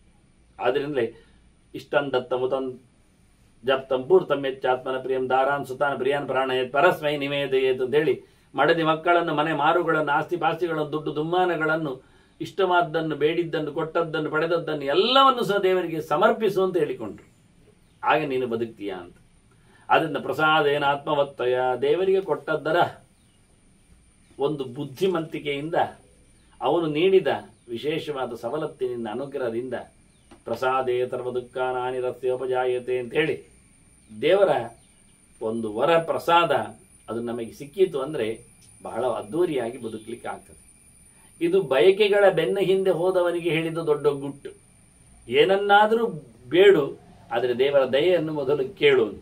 ದುಡ್ಡು ಕೇಳಿದ ದೇವರ ಪಕ್ಕದಲ್ಲಿ ಕೊಟ್ಟು ಬಿಟ್ಟ ಬೇಕಾದಷ್ಟು ದೇವರು ನಾಚಿಯೇ ಬಿಟ್ಟು ಇನ್ನೆಂತ ಕರ್ಮ, ಇವನು ಸಾಯ್ತಾನೆ. ದಿನ ಬೆಳಿಗ್ಗೆದ್ದು 24 ಗಂಟೆಯು ನನ್ನ ಮಂತ್ರ ಜಪ ಮಾಡ್ತಾನೆ, ದುಡ್ಡು ಕೊಡು ದುಡ್ಡು ಕೊಡು ಅಂತೇಳಿ ಬಿಸಾಡಿದ. ಅದೇ ವಾರದಲ್ಲಿ ಗಮ್ಮತ್ತಿನಲ್ಲಿ ಆ ದುಡ್ಡಿನ ಅಮಲಿನಲ್ಲಿ ದೊಡ್ಡ ಕಾರು ತಗೊಂಡು ಗುದ್ದಿ ಡಿವೈಡರಿಗೆ ಕೈಕಾಲು ಮುರಿದುಕೊಂಡು ಆಸ್ಪತ್ರೆಯಲ್ಲಿ ಈಗ ದುಡ್ಡು ಎಂತ ದುಡ್ಡು ಬರ್ತದೆ. ನರ್ಸ್ಗಳು ಕೇಳ್ತಾರೆ, ವೈದ್ಯರು ಕೇಳ್ತಾರೆ, ಮಾತ್ರೆಯವರು ಕೇಳ್ತಾರೆ, ಜನಗಳು ಕೇಳ್ತಾರೆ. ಓಡಾಡ್ಲಿಕ್ಕೆ ಈಗ ರಿಕ್ಷಾದವನು ಕೇಳುತ್ತಾನೆ, ಅವ್ರ ಮನೆ ಮಂದಿಗೆ ಮಾತ್ರೆ ತಂದು ಕೊಡ್ಲಿಕ್ಕೆ, ಓಡಾಡ್ಲಿಕ್ಕೆ ಇವತ್ತು ದುಡ್ಡು ಕೊಡ್ತಾ ಇದ್ದಾನೆ. ಈಗ ಇವನಿಗೆ ಬೇಕು, ನೋವು ಬೇಕು, ಸಂಕಟ ಬೇಕು, ಗಮ್ಮತ್ತು ಬೇಕು. ಈಗ ಓಡಾಡ್ಲಿಕ್ಕೆ ಎಲ್ಲಿಂಟು? ನಜ್ಜುಗುಜ್ಜಾಗಿದೆ ಹೊಸ ಕಾರು, ಅದೀಗ ಬದಿಯಲ್ಲಿ ನಿಂತಿದೆ. ಹೇಗುಂಟು? ಈಗ ಅವನು ಹೋಗ್ತಾನೆ ಹೊರಗೆ. ಹೌದು, ಅವನನ್ನು ದಾರಿಯಿಂದ ಸ್ಟ್ರೆಚರಲ್ಲಿ ಹೊತ್ತು ತಂದಿದ್ದಾರೆ. ಈಗ ಅವನ ಕೈಗೆ ಎಲ್ಲ, ಕಾಲುಗಳಿಗೆಲ್ಲ ಮೊಳೆ, ಆನಂತರ ರಾಡ್ ಎಲ್ಲ ಹಾಕಿಟ್ಟಿದ್ದಾನೆ. ಕೈಗೆ 1-2 ಕೋಲು ಕೊಡ್ತಾರೆ. ನಿಧಾನ ಹೋಗಪ್ಪ, ಇನ್ನು ಕಾರೆಲ್ಲ ಬಿಡ್ಲಿಕ್ಕೆ ಆಗುವುದಿಲ್ಲ, ನಿನ್ನ ಸೊಂಟದಿಂದ ಕೆಳಗೆ ಬಲ ಇಲ್ಲ, ನೀನೇನಿದ್ರು ಇನ್ನು ಮನೆಯಲ್ಲಿ ಕೂತ್ಕೊಂಡು ಜಗಲಿಯಲ್ಲಿ ಬಿಸಾಡಿದ್ದನ್ನು ತಿಂದು ಕೂತ್ಕೊಂಡು ನಾಯಿಯಾಗಿ ಅಂತ ಕೊಟ್ಟರು ಅವನಿಗೆ ಕೈಯಲ್ಲಿ. ಹೇಗುಂಟು? ಮತ್ತೆ ಇವನ ಜಪ ಮಾಡ್ತಾನೆ ಕೂತ್ಕೊಂಡು, ದುಡ್ಡು ಕೊಡೆ ದೇವರು, ದುಡ್ಡು ಕೊಡೆ ಅಂತ ಕೊಡ್ತಾನೆ ದೇವರು. ಆನಂತರ ಇವನದ್ದು ಸರ್ವಸ್ವ ತೆಗಿತಾನೆ. ನಿನ್ನ ದುಡ್ಡು ಏನಿದೆ ನೋಡು ಅಂತ ಅವನು ತೆಗೆದದ್ದಲ್ಲಿ ಮಾಡಿಕೊಂಡದ್ದು. ಇಷ್ಟೇ. ಆದ್ರಿಂದ ಏನೇ ಪ್ರಸಾದೇನ ಆತ್ಮಹತ್ಯೆ. ನಮ್ಮ ಕಾಮನೆಗಳು ಹೇಗಿರಬೇಕು ಕೇಳಿದರೆ ಅದು ದೇವರ ಅನುಗ್ರಹಕ್ಕೆ, ಇಚ್ಛೆಗೆ ಪಾತ್ರವಾಗಿರಬೇಕು, ಒಪ್ಪಿಗೆ ಇರಬೇಕು. ಅದು ಧರ್ಮದ ವಿರುದ್ಧ, ಅನ್ಯಾಯದ ನೆಲೆಯಲ್ಲಿ, ಸುಳ್ಳಿನ ಕಂತೆಯಲ್ಲಿ ಬರುವಂತಿರಲೇಬಾರದು. ಮೋಸದ ಸಂಚಿನ ಕತೆ ಆಗಿರಬಾರದು. ಮತ್ತೊಂದು ಹೇಳ್ತಾನೆ ಪ್ರಹ್ಲಾದ, ದೊಡ್ಡತನ ಸಿಗಬೇಕು ಅಂತಾದ್ರೆ ಇನ್ನೊಂದು ಬೇಕು. ಏನು ಕೇಳಿದ್ರೆ ಇದರೊಳಗೆ ಸೇರಿಸ್ಲಿಕ್ಕೊಂಡು ಕೇಳಿದ್ರೆ, ಗುರು ಶುಶ್ರೂಷಯ ತತ್ರ ಪುರುಷೋ ಲಭತೆ ಮಹತ್. ದೇವರ ದಯ ಆಯಿತು ಅಂದ್ರು ಸಾಲದಪ್ಪ, ಗುರುಗಳ ಒಪ್ಪಿಗೆ ಬೇಕು ಅಂತ ಹೇಳಿಬಿಡ್ತಾನೆ. ಮುಗಿದೋಯ್ತು. ದೇವರ ಸೇವೆ ಮಾಡ್ಲಿಕ್ಕೆ ಆಗುವುದಿಲ್ಲ, ಏನಿದ್ರು ದೇವರು ಸಿಗುವುದಿಲ್ಲ ಕೈಯಲ್ಲಿ. ಮತ್ತೆ ಕೆಲವರು ಹೇಳಿಬಿಡ್ತಾರೆ, ಎಂದ ದೇವರೇನು ಪೂಜೆ ಮಾಡ್ಲಿಕ್ಕೆ ಹೇಳಿದ್ದಾನ, ಪುಷ್ಪದಲ್ಲಿ ಕೇಳಿದ್ದಾನ, ಸಮರ್ಪಣೆಯಲ್ಲಿ ಕೇಳಿದ್ದಾನೆ, ತಿನ್ಸಾಯುವ ನಾಯಿಗಳು ಮಾತಾಡುವ ಕಥೆ ಇತ್ತು. ನನ್ನದೊಂದೇ ಪ್ರಶ್ನೆ, ನೀನು ತಿನ್ನೋ ಮುಂಚೆ ಏನು ತಿಂತೀಯಾ, ಏನು ತಗೊಳ್ತೀಯ? ನಿನಗೊಂದು ಆಧ್ಯಾತ್ಮಿಕವಾದ ಒಂದು ನೆಲೆ, ಗ್ರೌಂಡ್ ಉಂಟು ಅಂತಾದ್ರೆ ನೀನು ತಿನ್ನುವ ಒಂದು ಹೊತ್ತಿನ ಮೊದಲು ಏನು ಮಾಡ್ತಿ? ತೀರ್ಥ ತಗೊಳ್ತೀಯ ಅಲ್ವಾ ಮಗನೇ? ಎಲ್ಲಿಂದ ತೀರ್ಥ ಬಂತು? ದೇವರ ಪೂಜೆ ಆಗದೆ ತೀರ್ಥ ಆಗ್ತದ? ತೀರ್ಥ ಇಲ್ಲದೆ ನಿನ್ನ ಸಂಕಟ ಹೋಗ್ತದ? ಏ ಪ್ರಾಣಿ, ಮೊದಲು ಭಗವದ್ ಎಚ್ಚರ ಸಂಪಾದನೆ ಮಾಡು. ಸಮಯಕ್ಕೆ ಸರಿಯಾಗಿ ತೀರ್ಥವನ್ನು ಉಪಯೋಗಿಸು. ನೀನು ಆಗ ದಾಟುತ್ತೀಯ. ತೀರ್ಥ ಅಂದರೆ ತಾರಯತಿ ಅಂತ, ನಿನ್ನನ್ನು ದಾಟಿಸ್ತದೆ, ಇಲ್ಲಾದರೆ ಮುಳುಗಿಸ್ತದೆ. ವೈತರಣಿಯಲ್ಲಿ ನಿನ್ನನ್ನು ಅಡ್ಡ ಹಾಕ್ತದೆ. ನಿನ್ನನ್ನು ದಾಟಿಸಬೇಕಾದ್ರೆ ಸರಿಕಟ್ಟಿನ ಸಮಯದಲ್ಲಿ ನೀನು ತಗೊಂಡ ತೀರ್ಥ ಮಾತ್ರ. ಕಷಾಯ ಜ್ವರ ಬಿದ್ದು ಕೈಕಾಲು ಮುರಿದಂತ ತಗೊಂಡ್ರೆ ಕೆಲಸ ಮಾಡ್ತದ? ಜ್ವರ ಬಂದ್ರೆ ಏನಾಗ್ತದೆ ಕೇಳಿದ್ರೆ ಏನಾಗುವುದಿಲ್ಲ. ಸುಮ್ಮನಿದ್ರೆ ಏನಾಗ್ತದೆ? ಸುಮ್ಮನಿದ್ರೆ ಏನಾಗುವುದಿಲ್ಲ. ಮತ್ತೆ ಹೇಳಲಿಕ್ಕೆ ಬರುವುದಿಲ್ಲ ಅಷ್ಟೆ. ಯಾಕೆಂದ್ರೆ ಅದು ದೇಹವನ್ನು ಆವರಿಸಿ ಮೈಂಡಿಗೆ, ಮೆದುಳಿಗೆ ಹೋಗಿ ಹೊಡೆತ ಕೊಟ್ಟು ಮತ್ತೆ ದೇಹವನ್ನೆಲ್ಲ ನಿಷ್ಕ್ರಿಯಗೊಳಿಸಿ ಹಾಳು ಮಾಡ್ತದೆ. ಯಾವಾಗ ನಮಗೆ ಒಂದು ಪಾಯ್ಸನ್ ತಿಳ್ಕೊಳ್ಳಿ, ಒಂದು ಊಟದಲ್ಲಿ, ಒಂದು ನೀರಿನಲ್ಲಿ ಎಲ್ಲೇ ಒಂದು ಕಡೆ ವಿಷ ಆಯಿತು, ತಪ್ಪಾಯಿತು, ಹೇಸಿಗೆ ಆಯಿತು, ಕೊಳೆತದ್ದು ಸಿಕ್ಕಿತು, ಏನೋ ಬ್ಯಾಕ್ಟೀರಿಯಾಗಳು ಒಳಗೆ ಪ್ರವೇಶ ಮಾಡಿದ್ವು. ಏನಾಗ್ತದೆ? ಒಳಗೆ ಹೋದ ತಕ್ಷಣ ಅದು ಒಳಗೆ ಬೆಳೀತದೆ, ದೊಡ್ಡದಾಗ್ತದೆ, ಮರಿ ಹಾಕ್ತದೆ, ಅಲ್ಲಿಂದ ಎಲ್ಲ ಕಡೆಗೆ ವೈರಸ್ಗಳು ಹಬ್ತವೆ. ಹೀಗೆ ಸುಮಾರು ಹೊತ್ತು ಬೇಕಾಗ್ತದೆ ಹಬ್ಬಲಿಕ್ಕೆ ಕೆಲವೊಮ್ಮೆ. ಯಾಕೆಂದ್ರೆ ಕೆಲವು ಹಬ್ಬುವುದವುಗಳನ್ನು, ಕೆಲವು ತಿನ್ನುವವುಗಳು ನಮ್ಮ ದೇಹದೊಳಗಿದ್ದಾವೆ. ಹೀಗಾಗಿ ಹೇಗಾದ್ರೂ ಮಾಡಿ ಫೈಟ್ ಮಾಡಿ ಮಾಡಿ ಮಾಡಿ ಇಡೀ ರಕ್ತದಲ್ಲಿ ಅದು ವ್ಯಾಪಿಸಿಕೊಂಡು ಇಡೀ ದೇಹದಲ್ಲಿನ ರಕ್ತ ನಮ್ಮದು ಮೆದುಳಿಗೆ, ಮಂಡೆಗೆ, ಕಾಲಿಗೆ, ತುದಿಗೆ ಹೋಗ್ತಾ ಬರ್ತಾನೆ ಇರ್ತದೆ. ಹೀಗಾಗಿ ಅದರ ಜೊತೆಯಲ್ಲಿ ಕೊಳಕುಗಳು ಸಹ ಒಳಗೆ ಹೋಗಿ ಹೊರಗೆ ಬಂದು ಹಾಳಾಗಿ ಇಡೀ ದೇಹವನ್ನು ಹಾಳು ಮಾಡಿದಾಗ ಸುಮಾರು ಸಮಯ ಆಗಿರ್ತದೆ. ಆನಂತರ ನೀವು ಕಷಾಯ ಕುಡಿಲಿಕ್ಕೆ ಹೋದ್ರೆ ಆ ಕಷಾಯವನ್ನು ಆ ಪ್ರಾಣಿಗಳೇ ನುಂಗ್ತಾವೆ, ಒಳಗೆ ಕೂತವುಗಳು. ಆ ಬ್ಯಾಕ್ಟೀರಿಯಾಗಳೇ, ಹುಳಗಳೇ ಗಮ್ಮತ್ನಲ್ಲಿ ತೆಗಿಬಿಡ್ತಾವೆ. ಏನು ಪ್ರಯೋಜನ ಆಗುವುದಿಲ್ಲ. ಮೊದಲು ಕೊಟ್ಟಾಗ ಅದು ಆರಂಭದ ಹಂತದಲ್ಲಿದ್ದಾಗ ನಿಮ್ಮ ಡೋಸೇಜ್ ಜಾಸ್ತಿ ಇರ್ತದೆ, ಅವುಗಳು ಕಮ್ಮಿ ಇರ್ತವೆ, ಸಾಯಲಿಕ್ಕೆ ಅನುಕೂಲ ಆಗ್ತದೆ. ಅದೇ ನೀವು ಮತ್ತೆ ಕೊಟ್ಟಾಗ ಅವುಗಳು ಜಾಸ್ತಿ ಇರ್ತವೆ, ನಿಮ್ಮ ಡೋಸೇಜ್ ಕಮ್ಮಿ ಆಗ್ತವೆ, ಇದರಿಂದ ಅವುಗಳೇ ಬೆಳೀತಾವೆ, ನಿಮ್ಮನ್ನೇ ಕೊಲ್ತವೆ. ಇದಕ್ಕೋಸ್ಕರ ಮುಖ್ಯವಾಗಿ ಹೇಳಿದ್ದವರು ಬಹಳ ಚೆನ್ನಾಗಿ ನಾವು ಕಾಣುವ ಕೆಲಸ ಮಾಡಲಿಕ್ಕೋಸ್ಕರ ಕಾಣದ ದೇವರ ಸೇವೆಗಿಂತ ಹೆಚ್ಚಿನ ಮುತುವರ್ಜಿಯನ್ನು ಗುರು ಶುಶ್ರೂಷೆಯ ಅಂದರು. ಗುರುಗಳು ಸಿಗುವುದಿಲ್ಲ, ಮನೆಗೆ ಬರುವುದಿಲ್ಲ, ಶಾಲೆಯಲ್ಲಿ ಇರ್ತಾರೆ, ಸಂಬಳಕ್ಕೆ ಕೈ ಹಿಡಿತಾರೆ. ಅವರು ಮಾತ್ರ ಗುರುಗಳಲ್ಲ, ಗುರುಗಳಂದ್ರೆ ದೊಡ್ಡವರು, ತಂದೆ ತಾಯಿಗಳು ಗುರುಗಳೇ. ಹಾಗಾಗಿ ಮನೆಯಲ್ಲಿ ನಿಂತು ಹೇಳಿಕೊಡುವವರನ್ನು ಸಂತೋಷಪಡಿಸುವುದು ದೊಡ್ಡ ಸಂಗತಿಯೇ ಅಂತ. ಹೀಗಾಗಿ ಬಹಳ ಚಂದವಾಗಿ ಇದರಿಂದ ಮೋಕ್ಷ ಕಟ್ಟಿಟ್ಟ ಬುತ್ತಿ ಬಿಡುಗಡೆಯಾಗಲಿಕ್ಕೆ ಆಗ್ತದೆ, ಅನುಕೂಲ ಸಿಗ್ತದೆ, ದೊಡ್ಡದಾದ ವಸ್ತು ಆಗ್ತದೆ. ಭಗವಂತ ಎಚ್ಚರಕ್ಕೆ ಬರ್ತಾನೆ. ಹೇಳಿಕೋಸ್ಕರ ಆರ್ಜವೇನ ಅಪ್ರಮಾದೇನ, ಅದರ ಒಟ್ಟಿಗೆ ಪ್ರಸಾದೇನ ಆತ್ಮವತ್ತಯ ಗುರು ಶುಶ್ರೂಷಯ ತತ್ರ ಲಭತೆ ಪುರುಷೋ ಲಭತೆ ಮಹತ್ ಅಂತ. ಇದೆಲ್ಲವೂ ದೇವರಿಂದ ಅನ್ನುವುದನ್ನು ಹೇಗೆ ಗೊತ್ತುಪಡಿಸುವ ಅಂತ ಹೇಳಿದ್ರೆ, ಸ್ವಭಾವಾತ್ ಲಭತೆ ಜ್ಞಾನಂ ಶಾಂತಿಂ ಏತಿ ಸ್ವಭಾವತಃ ಸ್ವಭಾವಾದೇವ ತತ್ ಸರ್ವಂ ಯತ್ಕಿಂಚಿತ್ ಅನವಶ್ಯತಿ. ಏನನ್ನಾದರೂ ಆತ ಗೆಯ್ತಾನೆ, ಪಡಿತಾನೆ ಅಂದು ತೊಂದರೆ ಅದು ಕೇವಲ ಭಗವಂತನಿಂದಲೇ ಅಂತ. ಇದಕ್ಕೆ ಎರಡೂ ಮುಖದ ಅರ್ಥ ಉಂಟು. ಅದು ತನ್ನಷ್ಟಕ್ಕೆ ಆಗ್ತದೆ, ತನ್ನಷ್ಟಕ್ಕೆ ಆಗ್ತದೆ ಅಂತ ಪ್ರಹ್ಲಾದ ಹೇಳುವುದೇ ಅಲ್ಲ. ತನ್ನಷ್ಟಕ್ಕೆ ಆಗ್ತದೆ ಅಂತ ಆದರೆ ನಾವು ಬಿತ್ತುವುದೇ ಬೇಡ ಬೀಜಗಳನ್ನು. ಇಲ್ಲ, ಬೀಜ ನೆಲಕ್ಕೆ ಸಿಕ್ಕಿಲಿ ಅದು ಆಗ್ತದೆ. ಎಲ್ಲಿ ಆಗ್ತದೆ ನೋಡಿ, ಹೇಗಾಗ್ತದೆ ಅಂತ ಹೊಂಡ ಮಾಡದೆ ನೆಟ್ರೆ ಗಿಡ ಮೇಲೆ ಬರ್ತದೆ, ಮತ್ತೆ ಕೊಚ್ಚಿ ಹೋಗ್ತದೆ, ಕೆಳಗೆ ಬೀಳ್ತದೆ. ಹಾಗಾಗಿ ಬುಡವನ್ನು ಗಟ್ಟಿ ಹಿಡ್ಕೊಳ್ಳಿಕ್ಕೋಸ್ಕರ ನಾವು ಹೊಂಡ ಮಾಡಿಕೊಡುದು. ಒಂದು ತೆಂಗಿನಕಾಯಿ ಇರುವುದು ಒಂದು ಅಡಿ ಉದ್ದಾಗಲದಲ್ಲಿ ಆದರೂ ಅದನ್ನು ನಾವು ಸುಮ್ಮನೆ ನೆಲದಲ್ಲಿ ಇಟ್ಟರೆ ಚಿಗುರು ಬರ್ತದೆ ಆಗಿದ್ದರೂ ಅದು ಬೇರನ್ನು ಕೆಳಗೆ ಬಿಟ್ಕೊಳ್ತದೆ ಎನ್ನುವುದು ಸತ್ಯ. ಆದರೂ ಅದು ಕೇವಲ 1-2 ಇಂಚು ಗಾತ್ರದಲ್ಲಿ ಮಾತ್ರ ಹೊಟ್ಟೆ ಮಾಡಿಕೊಂಡು ಹೋಗ್ತದೆ ಬೇರು. ಅದಕ್ಕೆ ಮೊದಲೇ ಪ್ಲಾನ್ ಮಾಡಿ ಏನು ಮಾಡ್ತಾರೆ, 4 ಅಡಿ ಆಳಕ್ಕೆ 4 ಅಡಿ ಅಗಲಕ್ಕೆ ಚಂದ ಮಾಡಿ ಚಚ್ಚೌಕದ ಗುಂಡಿ ಮಾಡಿ ಅದರ ಒಳಗೆ ಇಟ್ಟು ತೆಂಗಿನ ಮರವನ್ನು ಮತ್ತೆ ಅದು ಬೆಳೆದಾಗ ಅದರ ಬುಡ್ಡ ಅಷ್ಟು ದಪ್ಪ ಆಗ್ತದೆ, ಅಷ್ಟು ಅಗಲ ಆಗಿರ್ತದೆ. ನೀವು ತೆಂಗಿನ ಮರ ಬಿದ್ದದ್ದು ನೋಡಿರ್ಬೋದು ಹೇಗಿರ್ತದೆ ಅಂತ, ಅಡಿಯಲ್ಲಿ ಎಷ್ಟು ಅದು ಎತ್ತಿಕೊಂಡು ಹಾಕ್ತದೆ ಅಂತ. ಸುಮಾರಾಗಿ 10-15 ಅಡಿಗಳಷ್ಟು ಉದ್ದಗಲಗಳಲ್ಲಿ ತನ್ನ ಬೇರುಗಳ ಚೌಕಟ್ಟುಗಳನ್ನು ಹಾಕಿಕೊಂಡು ಗಟ್ಟಿ ಭದ್ರವಾಗಿ, ಇದು ನೋಡಿಯೇ ಕಂಬ ಕಲ್ತದ್ದು ಮಾರಾಯರು ಇಡ್ಲಿಕ್ಕೆ. ಸಿಮೆಂಟ್ ಬಿಲ್ಡಿಂಗ್ಗಳನ್ನು ನಿಲ್ಲಿಸಲಿಕ್ಕೆ ಕಲ್ತದ್ದು ಹೇಗೆ ಕೇಳಿದರೆ, ಅಡಿಯಲ್ಲಿ ಕಂಬ ಇಡುವ ರೀತಿಯನ್ನು ಹೇಳಿಕೊಟ್ಟದ್ದು. ಕಂಬದಾಗಿ ನಮಗೆ ತೆಂಗಿನ ಮರ ಕಂಡ್ರೆ ಆ ಕಂಬದ ಅಡಿಯಲ್ಲಿನ ಬುಡ್ಡೆ ತೆಂಗಿನ ಮರದ ಬುಡ್ಡೆಯಂತೆ ಕ್ಲ್ಯಾಂಪ್ಸ್ಗಳ ಜೊತೆಯಲ್ಲಿ ಇಟ್ಟಿದ್ದ ಚಂದ ಮಾಡಿ. ಕಂಬದ ಅಡಿ ನಾವು ನೋಡ್ಬೇಕು ಹೇಗಿರ್ತದೆ ಅಂತ. ಕಂಬದ ಅಡಿ ಇಡೀ ದೊಡ್ಡ ಕಂಬ, ಆ ಉದ್ದನೆದ್ದು ಮೇಲೆ ಎತ್ತಿಕೊಳ್ಬೇಕಾದ್ರೆ ಅಡಿಯಲ್ಲಿ ಗಟ್ಟಿಯಾಗಿ ನಿಲ್ಲಿಕ್ಕೆ ಅದಕ್ಕೆ ಬ್ರಾಂಚಸ್ಗಳ ಹಾಗೆ, ಪಾದಗಳ ಹಾಗೆ ವಿಭಾಗಗಳನ್ನು ಮಾಡಿಕೊಂಡ ಆಯಾಮದಲ್ಲಿ ದೊಡ್ಡ ಮಟ್ಟಿನ ಅದರಿಂದ ಹೊಂಡ ತೆಗೆಯುವುದು ಮೊದಲು ಅಗಾಲ. ಯಾಕೆಂದ್ರೆ ಕಂಬದ ಅಡಿ ಅಗಾಲವಾಗಿರ್ಲಿಕ್ಕೆ ಅದಕ್ಕೆ ಕೊಟ್ಟಿರತಕ್ಕ ಕಡ್ಡಿಗಳು, ಅಡ್ಡಪಟ್ಟಿಗಳು. ಇದು ಹೇಳಿಕೊಟ್ಟದ್ದು ಯಾವುದು? ತೆಂಗಿನ ಮರ. ಅದೇ ಒಂದೇ ಅಡಿಯಲ್ಲಿ ಸಿಕ್ಕಿಸಿದ್ದಲ್ಲ, ಅವರು 10-100 ಕಡ್ಡಿಗಳನ್ನು ಆಚೆ ಸಿಕ್ಕಿಸ್ತಾರೆ ಕಂಬದ ಅಡಿಯಲ್ಲಿ. ಯಾಕೆ ಕೇಳಿದ್ರೆ ಅದು ತೆಂಗಿನ ಮರ ಹೇಳಿಕೊಟ್ಟದ್ದು. ಯಾಕೆಂದ್ರೆ ಬೇರೆ ಬೇರೆ ಬೇರುಗಳು ಆಚೆ ಇದ್ರೆ ಹಿಡ್ಕೊಳ್ಳೋ ಜಾಸ್ತಿ ಅದು. ಒಂದು ಕಳಚಿದ್ರು, ಒಂದು ಕಟ್ಟಾದ್ರೂ ಒಂದು ಎದ್ದು ಬಂದ್ರು ಬೀಳುವುದಿಲ್ಲ, ಯಾಕೆ ಇನ್ನೊಂದು ಹಿಡ್ಕೊಳ್ತದೆ. ಅದೇ ಒಂದೇ ಕಡ್ಡಿಯಲ್ಲಿ ಗಟ್ಟಿಯಾಗಿ ಕ್ಲ್ಯಾಂಪ್ ಕೊಟ್ಟಿದ್ರೆ ಅದು ಒಂದು ಲೂಸ್ ಆದ್ರೆ ಇಡೀ ಮರ ಬೀಳ್ತದೆ, ಇಡೀ ಕಂಬ ಬೀಳ್ತದೆ, ಇಡೀ ಬಿಲ್ಡಿಂಗ್ ಬೀಳ್ತದೆ.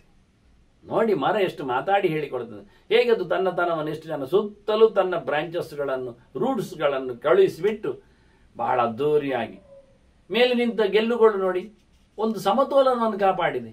ತೆಂಗಿನ ಮರ ಮೇಲಕ್ಕೆ ಹೋದ ನಂತರ ಅದ್ರ ಗೆಲ್ಲುಗಳು ಹಾಗೆ ಸುತ್ತನೆ ಬ್ಯಾಲೆನ್ಸ್. ಒಂದೇ ಕಡೆ ಎಲ್ಲ ಗೆಲ್ಲಾಗುವುದಲ್ಲ, ಒಂದೇ ಕಡೆ ಎಲ್ಲ ಗರಿ ಆಗುವುದಲ್ಲ, ಸುತ್ತ ಗರಿ ಬಿಚ್ಚಿಕೊಂಡು ಕೂತ್ಕೊಳ್ತದೆ. ಅಂದ್ರೆ ಎಷ್ಟು ಅದ್ಭುತವಾದಂತಹ, ಅದಕ್ಕೆ ಕಲ್ಪವೃಕ್ಷ ಕರೆಯುದು. ಏನು ಅದ್ಭುತವಾದಂತಹ ಅದರ ಫೀಚರು, ಅದರ ಮಾಡೆಲ್, ಅದು ಮಾಡೆಲ್ ಆಗಿ ಎಷ್ಟೆಲ್ಲ ಪಾಠ ಮಾಡ್ತದೆ ಅಂತ ಲೆಸನ್ಸ್. ಹಾಗೆ ಇದನ್ನು ಬಹಳ ಚಂದವಾಗಿ ಸುಮ್ಮನೆ ತನ್ನಷ್ಟಕ್ಕೆ ಯಾವುದು ಆಗುವುದಿಲ್ಲ. ಹಾಲು ತನ್ನಷ್ಟಕ್ಕೆ ದನದಿಂದ ಕರೆಯುವುದು ಅಲ್ಲ, ಹಾಲು ಕರೆದದ್ದು ತನ್ನಷ್ಟಕ್ಕೆ ತುಪ್ಪ ಆಗುವುದೂ ಇಲ್ಲ. ಮನುಷ್ಯ ಪ್ರಯತ್ನ ಬೇಕು. ಹಾಲು ಹಾಳಾಗ್ತದೆ ಎನ್ನುವುದು ಸತ್ಯ, ಹೊರತು ಹುಳಿ ಆಗ್ತದೆ ಎನ್ನುವುದು ಸತ್ಯ, ಅದರಲ್ಲಿ ಹುಳವೂ ಆಗ್ತದೆ ಎನ್ನುವುದು ಸತ್ಯ. ಆದರೆ ನಮಗೆ ಬೇಕಾದ ಆಗುವುದಿಲ್ಲ. ತನ್ನಷ್ಟಕ್ಕೆ ಹಾಲು ಗಟ್ಟಿಯಾಗಿ ಗಿಣ್ಣು ಆಗ್ತದ, ಅಥವಾ ಪೇಡ ಆಗ್ತದ, ಅಥವಾ ದಪ್ಪ ಬೆಣ್ಣೆ ಆಗ್ತದ, ತುಪ್ಪ ಸಿಗ್ತದ? ಇಲ್ಲ. ಅದರಿಂದ ಸ್ವಭಾವಾತ್ ಎನ್ನುವುದಕ್ಕೆ ತನ್ನಷ್ಟಕ್ಕೆ ಅಂತಲ್ಲ, ನಮ್ಮ ಯೋಗ್ಯತೆ ಅಂತೆಂದ ಅಷ್ಟೇ ಅರ್ಥ ಅಲ್ಲ. ಸ್ವಾಕ್ಯೋ ಭಾವ ಅಂತೇಳಿ ಸ್ವಭಾವ, ಭಗವಾನ್ ಸ್ವಭಾವಸ್ತು ಪ್ರವರ್ತದೆ ಅಂತ ಕೃಷ್ಣ ಹೇಳಿ ಸ್ವಾತಂತ್ರ್ಯಾತ್ ಸ್ವೈತಿ ಪ್ರೋಕ್ತ ಅನ್ನೋದು ಭಗವಂತ. ಭಗವಂತನಿಂದಾಗಿ ಮನುಷ್ಯ ಮೋಕ್ಷವನ್ನು ಪಡೀತಾನೆ, ಅವನ ಸಾಧನೆಯಿಂದ ಅಂತಲ್ಲ, ದೇವರ ಕೊಡಬೇಕು ಗಿಫ್ಟ್ ಆಗಿ ನಮಗೆ. ಮತ್ತೆ ಸ್ವಭಾವಾತ್ ಲಭತೆ ಜ್ಞಾನಂ, ಜ್ಞಾನ ಬರ್ತದೆ. ಆನಂತರ ಶಾಂತಿಮೇತಿ ಸ್ವಭಾವತ, ಆ ಜ್ಞಾನದಿಂದಾಗಿ ಸುಖವನ್ನು ಪಡೀತಾನೆ. ಭಗವಂತನ ಎಚ್ಚರವನ್ನು ಸಂಪಾದನೆ ಮಾಡಿದ್ದಕ್ಕೋಸ್ಕರ ದೇವರು ಮೋಕ್ಷವನ್ನು ಕೊಡ್ತಾನೆ. ಸ್ವಭಾವಾದೇವ ತತ್ಸರ್ವಂ, ಇಲ್ಲಿನ ಅಲ್ಲಿನ ಎಲ್ಲವೂ ಸಹ ಭಗವಂತನದ್ದು. ಏನಿದ್ದರೂ ಯತ್ಕಿಂಚಿತ್ ಅನುಪಶ್ಯತಿ, ಏನನ್ನಾದರೂ ನೀನು ಇಲ್ಲಿಯೋ ಅಲ್ಲಿಯೋ ನೋಡ್ತೀಯ, ನಮಗೆ ಅನುಕೂಲಕರವಾಗಿ ಉಂಟು ಅಂತ ಕಾಣುತ್ತೀಯ, ಅದು ದೇವರದ್ದೇ ಗಿಫ್ಟ್. ನಮಗೆ ಪ್ರತಿಕೂಲವಾಗಿದ್ದರೆ ಅದು ನಾವು ಮಾಡಿಕೊಂಡದ್ದು.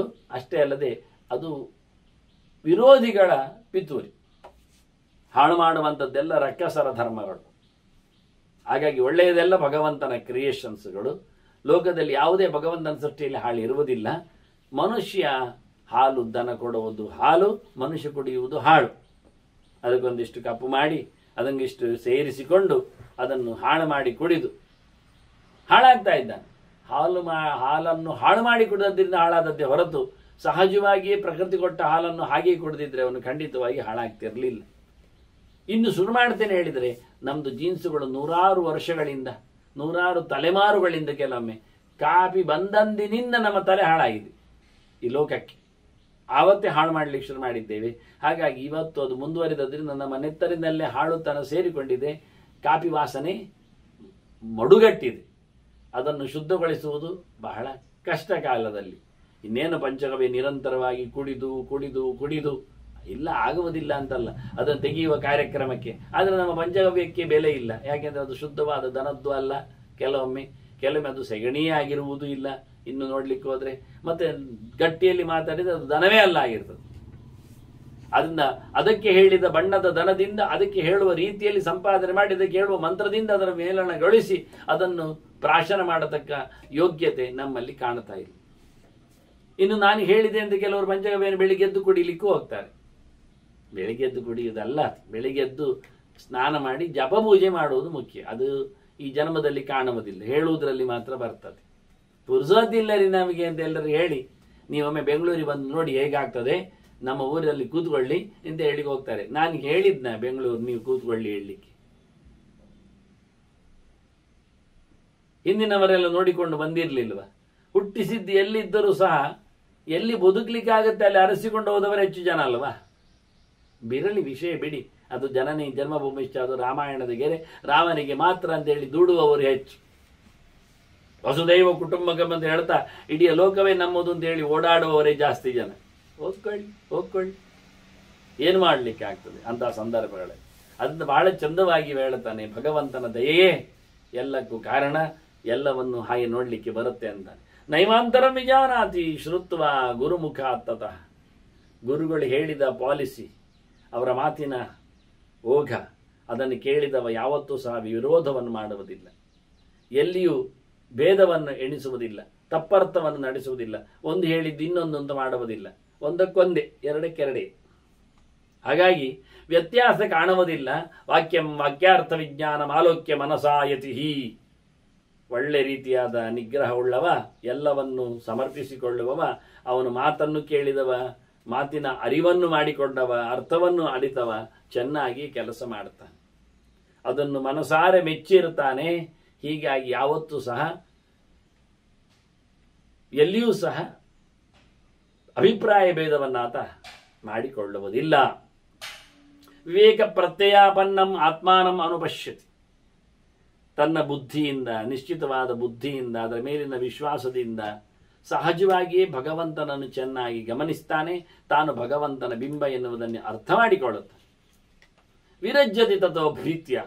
ಹೀಗಾಗಿ ವಿಷಯಗಳಿಂದ ಹೆದರಿಕೊಂಡು ಓಡುತ್ತಾನೆ, ಪ್ರಪಂಚಕ್ಕೆ ಹೆದರುತ್ತಾನೆ, ತನ್ನ ಇಂದ್ರಿಯಗಳಿಗೆ ಭೋಗ ಲಾಲಸೆಗಳಲ್ಲಿ ಬಿದ್ದೋಗುವುದನ್ನು ನಿಲ್ಲಿಸ್ತಾನೆ. ಇದರಿಂದಾಗಿ ಭಗವಂತನನ್ನು, ಸರ್ವೋತ್ತಮನನ್ನು, ಪರಮೇಶ್ವರನನ್ನು ರುಚ್ಯತಿ, ಪಡಿತಾನೆ. ಅವನು ಇಡೀ ಲೋಕದ ರಕ್ಷಕ, ನನ್ನ ಎಲ್ಲ ದುಃಖಗಳ ಪರಿಹಾರಕನಿದ್ದಾನೆ. ಅವನು ಈ ರೀತಿಯಲ್ಲಿ ಅಧ್ಯಯನ ಆಗುವಂತೆ ಮಾಡಲಿಕ್ಕೆ ಬೇಕಾದಂತಹ ಸವಲತ್ತಿನಲ್ಲಿ ಸಂಕಟವನ್ನು ಕೊಟ್ಟವನು ಅವನೇ. ತ್ರಾತಾರಂ ಸರ್ವ ದುಃಖಾನ, ಸಂಸಾರದ ಎಲ್ಲ ದುಃಖಗಳಿಂದ ರಕ್ಷಣೆ ಮಾಡುವವನವನಿದ್ದಾನೆ.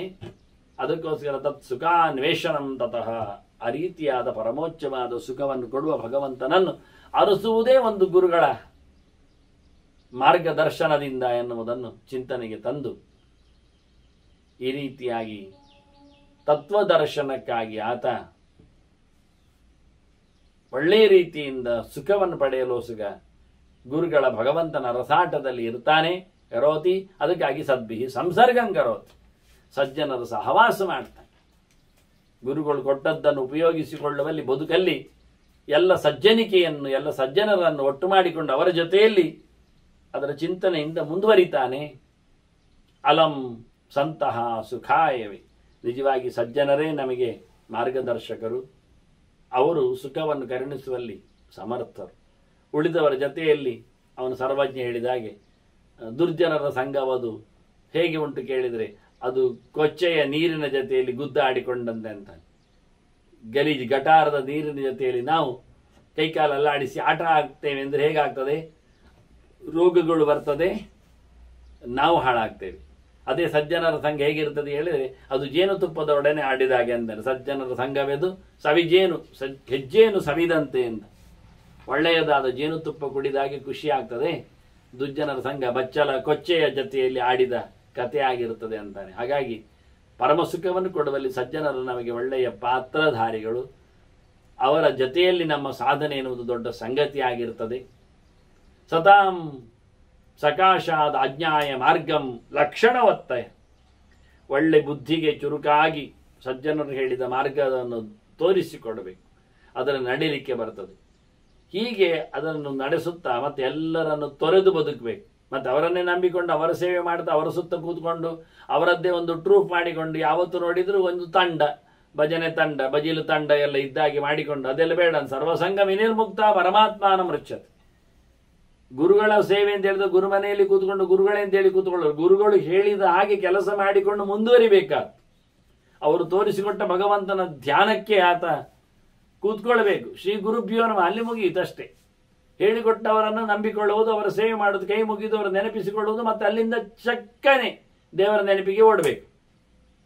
ಇದು ತೊಂದರೆ ಬರಬಾರ್ದು ಹೇಳಿ 3/4 ಗಂಟೆ ಗಣಪತಿ ಪೂಜೆ ಆಯಿತು ನಮ್ಮದು, ಮತ್ತೆ ಪ್ರಧಾನ ಪೂಜೆ 5 ನಿಮಿಷನೇ ಮುಗಿದೋಗ್ತದೆ. ಅದು ಪ್ರಯೋಜನ ಇಲ್ಲ ಅಂತಾನೆ. ವಿಘ್ನನಾಶಾಯ, ವಿಘ್ನನಾಶನೇ ಹೇಳಿಕೊಂಡು ಅದಕ್ಕೋಸ್ಕರ ಗಣಪತಿ ಪೂಜಾಂಕರಿಷ್ಯೆ ಅಂತೇಳಿ 12 ನಾಮ ಪೂಜಾಂಕರಿಷ್ಯೆ, ಮತ್ತೆ ಸುಮುಖಾಯ ನಮ, ಏಕದಂತಾಯ ನಮ, ಅದು ಹೇಳಲಿಕ್ಕೂ ಸ್ಪಷ್ಟ ಬರುವುದಿಲ್ಲ, ಅಷ್ಟು ಗಡಿಬಿಡಿ. ಮತ್ತೆ ಅವನಿಗೆ ಆಹುತಿ ಕೊಡುವಾಗ ಪಾಪ ಅವನಿಗೆ ತಿನ್ನಲಿಕ್ಕೆ ಬರುವುದಿಲ್ಲ ಅಂತ ಸೊಂಡಿಲೆತ್ತಿ ಹಾಕುವುದು ಮತ್ತೆ ಪುನಃ, ಅದೊಂದು ನಾಟಕ. ಅಂತ ಗಣಪತಿ ನಮ್ಮ ವಿಘ್ನೆಯಲ್ಲಿ ತೆಗಿತಾನೆ ಮಾರೇ. ಬಹಳ ವಿಚಿತ್ರ ಅಲ್ವ? ಅವನಿಗೆ ಇವರು ಪಂಚಗಜ್ಜಾಯ ನೈವೇದ್ಯವನ್ನು ಅವನಿಗೆ ತಿನ್ನಿಸುವುದಂತೆ. ತಿನ್ನಿಸ್ಲಿಕ್ಕೆ ಅವನಿಗೆ ಬಾಯಿ ತೆಗಿಲಿಕ್ಕೆ ಬರ್ತದೆ, ಮತ್ತೆ ಸೊಂಡಿಲೆತ್ಲಿಕ್ಕೆ ಆಗುವುದಿಲ್ಲ. ಅವನಿಗೆ ಸೊಂಡಿಲೆತ್ಲಿಕ್ಕೆ ಆಗದವನು ನಮ್ಮ ವಿಘ್ನ ಹೇಗೆ ಪರಿಹಾರ ಮಾಡಿಯಾನು? ಹೀಗೆಲ್ಲ ವಿಚಿತ್ರವಾದಂಥ ಕಾನ್ಸೆಪ್ಟ್ಗಳು, ಪ್ರಯೋಜನ ಇಲ್ಲ ಅಂತಾನೆ. ಅದು 3/4 ಗಂಟೆಯಲ್ಲಿ ಅವನದ್ದೇ ಪೂಜೆ ಪುನಸ್ಕಾರಗಳು, ಅದಕ್ಕೆ ಬಣ್ಣ ವೈಚಿತ್ರ್ಯಗಳು ಎಲ್ಲ ಕೊನೆಗೆ ನೋಡ್ಲಿಕ್ಕೆ ಹೋದ್ರೆ ಪ್ರಯೋಜನ ಇಲ್ಲ ಅಂತ. ಅಲ್ಲೇ ಕೂತ್ಕೊಳ್ಬೇಡ ಮಾರಾಯ. ಸರ್ವ ಸಂಘ ವಿನಿರ್ಮುಕ್ತ, ಕೃಷ್ಣ ಹೇಳಿದ್ದನ್ನೇ, ಸರ್ವ ಧರ್ಮಾನ್ ಪರಿತ್ಯಜ್ಯ ಮಾಮೇಕಂ ಶರಣಂ ರಜ. ಕೃಷ್ಣ ಹೇಳಿದ ಈ ಗೆರೆ ಇನ್ನು ಯಾರಿಗೂ ತಲುಪಲಿಲ್ಲ, ಚೆನ್ನಾಗಿ ಅರ್ಥ ಆಗಲಿಲ್ಲ. ಎಲ್ಲ ಬಿಟ್ಟು ಬಾ ಅಂದಿದ್ದಾನೆ. ನಾವು ಎಲ್ಲ ಬಿಟ್ಟು ಬರಲಿಕ್ಕೆ ಸಾಧ್ಯವೇ ಇಲ್ಲದವು. ಹೊರಡುವಾಗಲೇ ನಮ್ಮದು ತಲೆಗಿಂಬಿ ಏನು, ಆನಂತರ ಮೊಬೈಲ್ ಏನು, ಮತ್ತೆ ಆಚೀಚಿನ ಜನರು ಏನು, ಸಂತೆ ಮಾರ್ಕೆಟ್ ಏನು, ಪೆಟ್ಟಿಗೆ ಮತ್ತೊಂದೇನು, ಆಸನ ಎಲ್ಲ ಹಿಡ್ಕೊಂಡು ಹೊರಡುವುದರಲ್ಲಿ ಆಯಿತು, ಹೋಗುವುದರಲ್ಲಿ ಆಯಿತು, ಹಾಗಿಸಿಕೊಳ್ಳುವುದರಲ್ಲೇ ಆಯಿತು. ಅಷ್ಟೊತ್ತಿಗೆ ಹೋದಾಗ ಹಾಗೆ ನಡೆದುಕೊಂಡು ಓಡಾಡಿಕೊಂಡು ಗಡಿದಿನಲ್ಲಿ ಊಟ ಮಾಡಿಕೊಂಡು ಬಂದ ಆಯಾಸಕ್ಕೆ ಪರಿಹಾರ ಆಗಿ ಅಲ್ಲಿ ಗೋಡೆ ಸಿಕ್ಕಿದೆ, ಆರಾಮವಾಗಿ ನಿದ್ದೆ ಬಂದಿದೆ. ಆಸನದಲ್ಲಿ ನಿದ್ದೆಯೇ ಸುಖ. ಇಷ್ಟು ವೈಭವ ಮಾಡಿದ್ದು ಯಾಕೆ ಕೇಳಿದರೆ ಅವನು ಒಂದು ರೀತಿಯಿಂದ ಸಾಯಲಿಕ್ಕೆ, ಅಂದರೆ ಆಗ ಸತ್ತಾಗೆ, ನಿದ್ದೆಯಿಂದ ಹೇಳಿದ್ದಲ್ಲ, ಸತ್ತಾಗೆ ಹೆಣ. ಉಸಿರು ಆಡ್ತದೆ, ಆಡುವುದಲ್ಲ, ಆಡ್ತದೆ. ಗಾಳಿ ಇದೆ, ಮೂಗಿದೆ, ಹೊಟ್ಟೆ ಇದೆ, ಹೋಗ್ತದೆ ಬರ್ತದೆ ಅಷ್ಟೇ. ಪ್ರಯೋಜನ ಏನಾಯಿತು? ಏನಾಗಲಿಲ್ಲ ಅಂತ. ಅದರಿಂದ ಎಲ್ಲವನ್ನು ತೊರಿಬೇಕು ಅಂದಾಗ ಯಾವುದೂ ಇಲ್ಲ. ಆಸನ ಇಲ್ಲದೇನೆ ಸಾಧನೆ ಮಾಡಲಿಕ್ಕೆ ಬರ್ತದೆ, ಬಟ್ಟೆ ಇಲ್ಲದೇನೆ ಬದುಕಲಿಕ್ಕೆ ಬರುವುದಿಲ್ವಾ? ತಿನ್ಲಿಕ್ಕೆ ಇಲ್ಲದೇನೆ ತಪಸ್ವಿಗಳು ಕೂತಿಲ್ವಾ? ಹಾಗೆ ಕಿಂಬರ್ಣ ಪಾತ್ರೆ ಅಂತ ಹೇಳ್ತಾನವ್.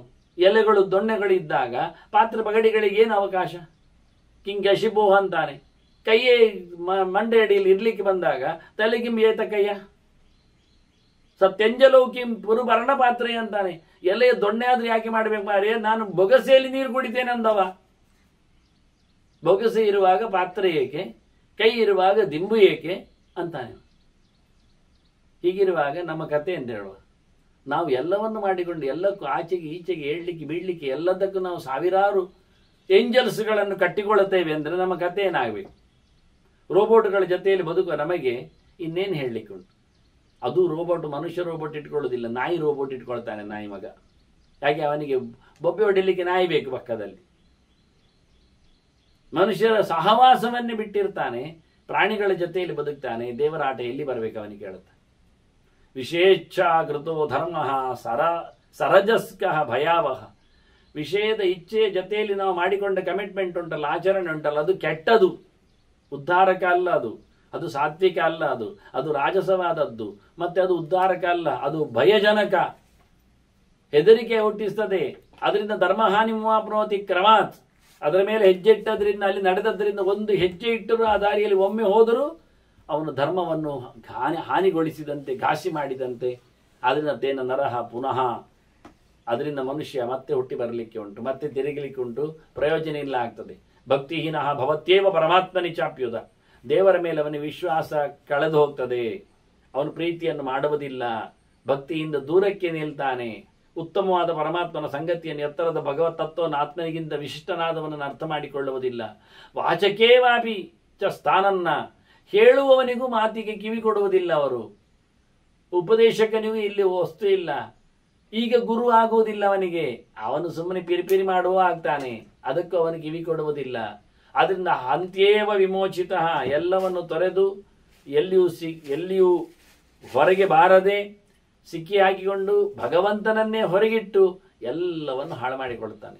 ಸ್ವಯಂ ತನ್ನನ್ನೇ ಸಾಯಿಸ್ತಾನವ ಉಪಯೋಗಕ್ಕಿಲ್ಲದೆ. ಸಾರ್ಕ್ಷ್ಯೇ, ಕಣ್ಣಿಗೆ ಕಾಣುವ ಲೋಕದಲ್ಲಿಯೇ ಅವನಿಗೆ ಭಾರಿ ಇಷ್ಟ.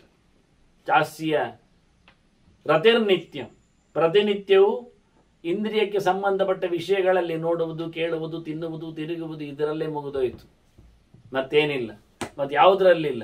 ಮತ್ತೆ ಅದರಲ್ಲಿ ಇನ್ನಷ್ಟು ಆಸಕ್ತಿ ಆಗಿದೆ. ಕ್ರಮಾದೇವಂ ಪ್ರವರ್ತತೆ, ಒಂದೊಂದೇ ಹೆಜ್ಜೆ ಮುಂದಿಟ್ಟು ಭಾರಿ ಗಮ್ಮತ್ತಿನಲ್ಲಿ ಪ್ರಪಂಚವನ್ನು ಗೆಲ್ತಾನೆ, ಓಡ್ತಾನೆ. ಆಶೋಚಂ ವರ್ಧತೆ ನಿತ್ಯಂ ನಶಾಮ್ಯತಿ ಕದಂಚನ. ಇವನಿಗೆ ಮೈಲಿಗೆ ಹೆಚ್ಚಾಗ್ತದೆ. ಪ್ರಪಂಚವನ್ನು ಎಷ್ಟೆಷ್ಟು ಮುಡುತ್ತಾನೋ ಅಷ್ಟಷ್ಟು ಇವನು ಅಶುದ್ಧನಾಗ್ತಾನೆ, ಹೇಸಿಗೆವನಾಗ್ತಾನೆ, ಅವನು ಮಲಿನನಾಗ್ತಾನೆ. ಯಾಕೆ? ಅಲ್ಲಿನ ಎಲ್ಲ ಸಂಕ್ರಮಣ ಇವನ ಕೈಗೆ ಬರ್ತದೆ. ಎಷ್ಟೆಷ್ಟು ವಸ್ತುಗಳನ್ನು ದೂರ ಇಡ್ತಾನೋ ಅಷ್ಟಷ್ಟು ಶುದ್ಧನಾಗ್ತಾನೆ. ಯಥೋ ನಿವರ್ತೇತ ವಿಮುಚ್ಯೇತ ತತಸ್ತತಃ ಅಂತ ನೋಡಿ. ನಮಗೆ ಕೊರೋನಾದಲ್ಲಿ ಅರ್ಥ ಆಗಿದೆ. ಎಷ್ಟು ಜನರನ್ನು ದೂರ ಇಟ್ಟಿದ್ದೇವೆ, ಎಷ್ಟು ಸೊತ್ತುಗಳ ದೂರದಲ್ಲಿ ನಿಂತಿದ್ದೇವೆ. ಇದೇ ವಿಷಯ ಅಂತಾನೆ.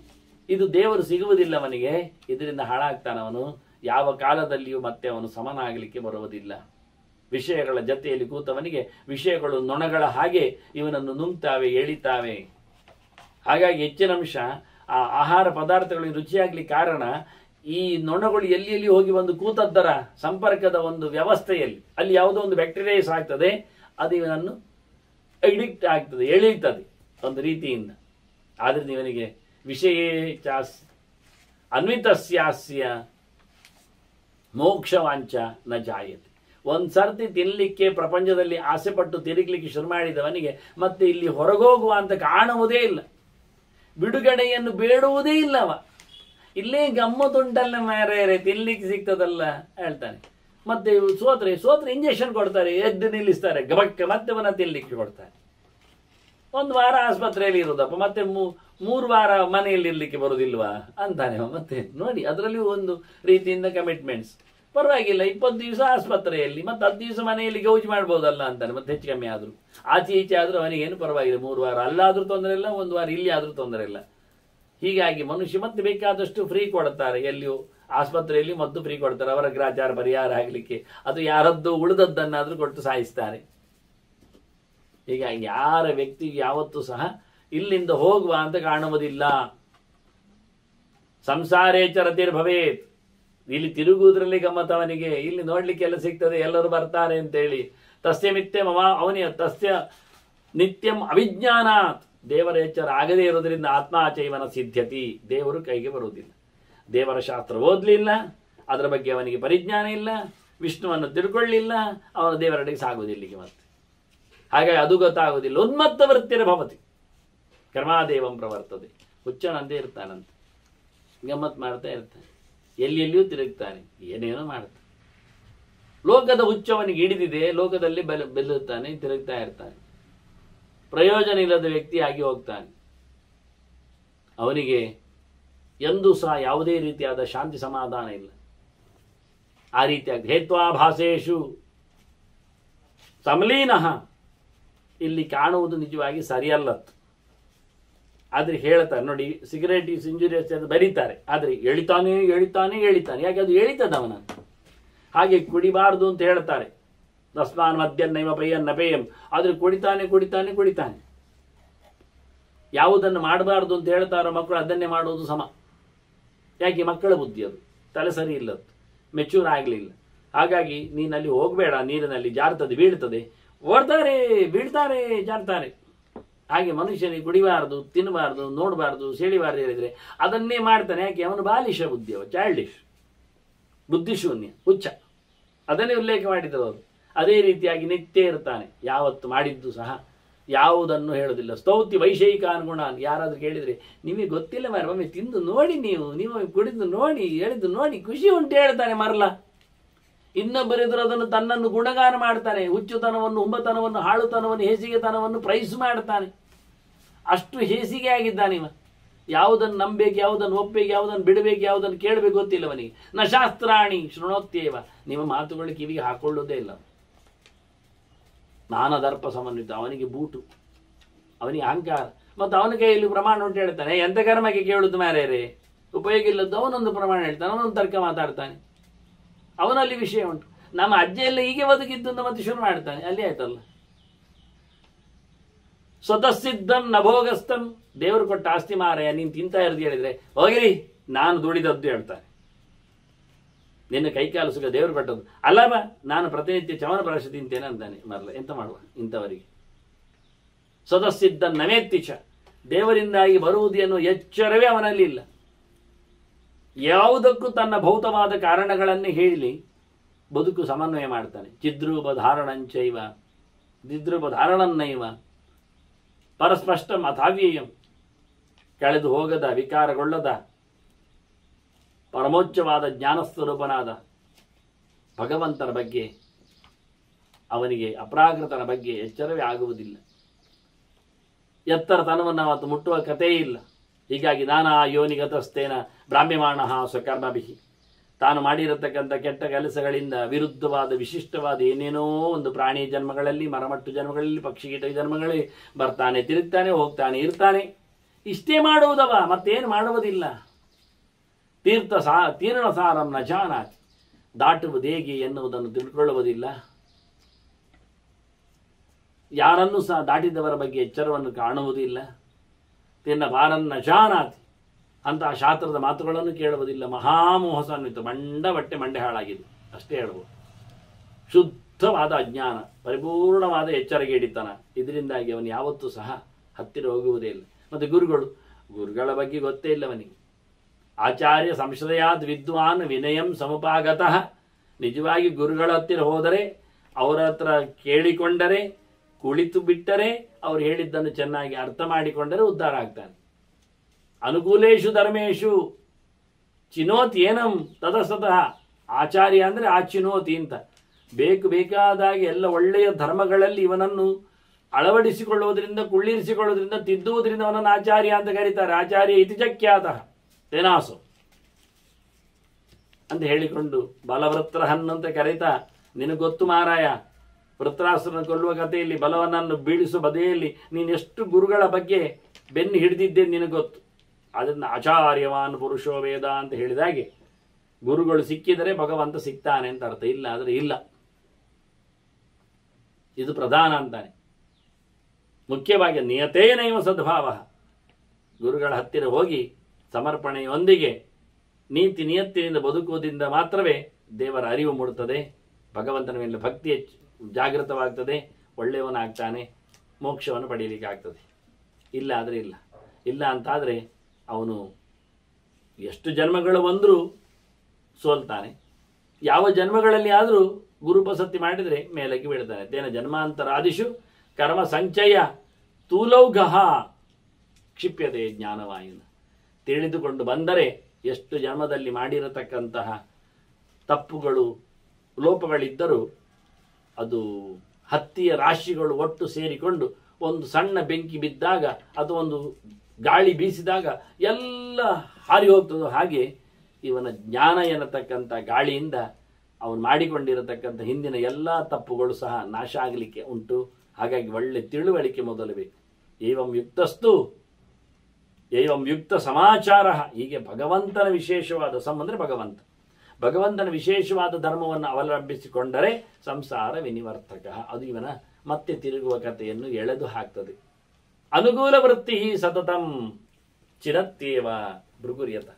ಭೃಗು ಋಷಿಗಳು ಹೇಗೆ ಬೆಂಕಿಯನ್ನು, ಜ್ಞಾನದ ಬೆಂಕಿಯಿಂದ ಎಲ್ಲವನ್ನು ಕಳ್ಕೊಂಡ್ರು ಅಥವಾ ಬೆಂಕಿಯನ್ನು ಹೇಗೆ ನಂದಿಸಿ ಹಾಕಿದ್ರು, ಹಿಂದದ ಆದಿಪರ್ವದಲ್ಲಿ ಬಂದಿದೆ ಆ ಕಥೆ. ಹೀಗಾಗಿ ಇವನು ಸಹ ಅದೇ ರೀತಿಯಾಗಿ ಎಲ್ಲವನ್ನು ಸಹ ದಹಿಸಿಕೊಳ್ತಾನೆ, ದೂರ ಮಾಡ್ತಾನೆ. ಏನಚ್ಚ ಅಯಂ ಸಮಾಪನ್ನ. ದೇವರನ್ನು ಪಡೆದರೆ ಇವನು ಒಳ್ಳೆಯವನಾಗ್ತಾನೆ ಜೀವ. ಹಾಗೆ ಎಷ್ಟು ತೊಂದರೆಯಲ್ಲಿ ಬಿದ್ದಿದ್ದರೂ ಅವನು ವೈತೃಷ್ಣ್ಯಂ ನಾಧಿಗಚ್ಚತಿ. ಅವನು ವಿಷಯ ಸುಖದೆಡೆಗೆ ಓಡುವುದೇ ಇಲ್ಲ, ಅದರ ಮೇಲೆ ವಿರೋಧವನ್ನು ಕಾಣಿಸ್ತಾನೆ. ಅದೇ ಒಂದೊಮ್ಮೆ ಅವನು ಸಂಸಾರದಲ್ಲಿ ತೊಳಲಿದ್ರೆ ಅವನು ಯಾವ ಕಾಲದಲ್ಲಿಯೂ ಈ ಆಸೆಗಳ, ವಿಶಿಷ್ಟವಾದ ಆಸೆಗಳ ಹತ್ತಿರದಿಂದ ಆಚೆ ಓಡುವುದೇ ಇಲ್ಲ. ಎರಡು ಅಂಶಕ್ಕೂ ಈ ಒಂದು ವಾಕ್ಯ ಅರ್ಥ ಕೊಡ್ತದೆ. ಹಾಗಾಗಿ ಮೊದಲು ನೋಡಬೇಕಾದ್ದು ಒಳಗಿನವನ ಎಚ್ಚರ. ಅಭ್ಯಂತರ ಸ್ಮೃತಃ ಶಕ್ರ ತತ್ಸಾಮ್ಯಂ ಪರಿವರ್ಜಯತ್. ಒಳಗಿನ ಭಗವಂತನನ್ನು ಕಾಣುತ್ತಾ ದೇವರಿದ್ದಾನೆಂದು ಎಚ್ಚರ ಮಾಡಿದರೆ, ನಾನೇ ದೇವರು ಎನ್ನತಕ್ಕಂಥ ಭಾವವನ್ನು ತೊರೆದರೆ ಖಂಡಿತವಾಗಿ ಉದ್ಧಾರ ಆಗ್ತಾನೆ. ಒಳಗಿರುವವನು ಅವನು ಜೀವನೇ, ದೇವರು ಅಲ್ಲ. ಜೀವನು ಪ್ರತಿಬಿಂಬನಿದ್ದಾನೆ, ಅವನೊಳಗೆ ಭಗವಂತನಿದ್ದಾನೆ. ನೋಡಿ, ಎಚ್ಚರದಲ್ಲಿ, ಕನಸಿನಲ್ಲಿ, ನಿದ್ದೆಯಲ್ಲಿ ಎಲ್ಲ ಅವನ ಕೆಲಸ ನಮಗೆ ಅರ್ಥ ಆಗ್ತದೆ. ಪ್ರಥಮಂ ತತ್ಕೃತೇನೈವ ಕರ್ಮಣ ಪರಿಮರ್ಚತೆ. ಎಚ್ಚರದಲ್ಲಿ, ಪ್ರಥಮ ಅಂದರೆ ಎಚ್ಚರಾವಸ್ಥೆಯಲ್ಲಿ, ಮೊದಲ ಅವಸ್ಥೆಯಲ್ಲಿ ದೇವರು ಮಾಡಿದ ಕೆಲಸದಿಂದಲೇ ತನ್ನ ಕೆಲಸಗಳನ್ನು ಅಭ್ಯಾಸ ಮಾಡಿಕೊಳ್ತಾನೆ. ಆಗುವಂತ ಹಿಂದೆ ಹೇಳಿ ಆಯಿತು ಪ್ರಹ್ಲಾದನೆ. ಆಗ್ತದೆ ಹೇಳಿ ಆಗದೆ ಹೋಗ್ತದೆ, ಮಾಡುವಂದರೆ ಆಗಲಿಕ್ಕೆ ಆಗೋದಿಲ್ಲ. ಹೀಗೆಲ್ಲ ನೋಡಿಕೊಳ್ಳುವಾಗ ನಮ್ಮ ಆಚೆಗೆ ಒಂದು ಜನ ಉಂಟು, ಅರ್ಥ ಆಗ್ತದೆ.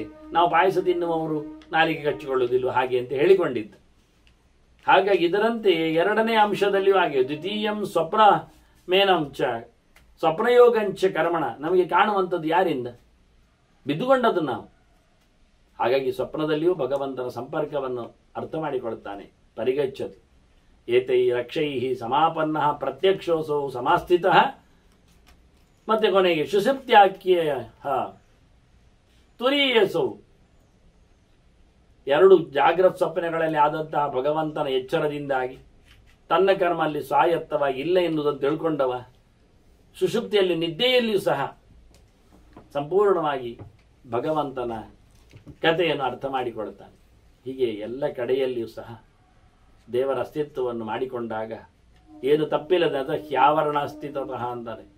ಯಾವುದೇ ಲೋಪ ದೋಷಗಳಿಲ್ಲದೆ, ಮುಚ್ಚುಮರ ಇಲ್ಲದೆ ಭಗವಂತನ ಎಚ್ಚರವನ್ನು ಅಜ್ಞಾನ ಇಲ್ಲದೆ ನೋಡಿಕೊಂಡವ ಲೋಕದ ನೆಲೆಗಾಗಿ ಸೇವೆ ಮಾಡ್ತಾನೆ ದೇವರದ್ದು. ಲೋಕವೃತ್ಯ ತಮೀಶಾನಂ ಯಜನ್ ಜುಹ್ವನ್ ಯಮೇ ಭವೇತ್.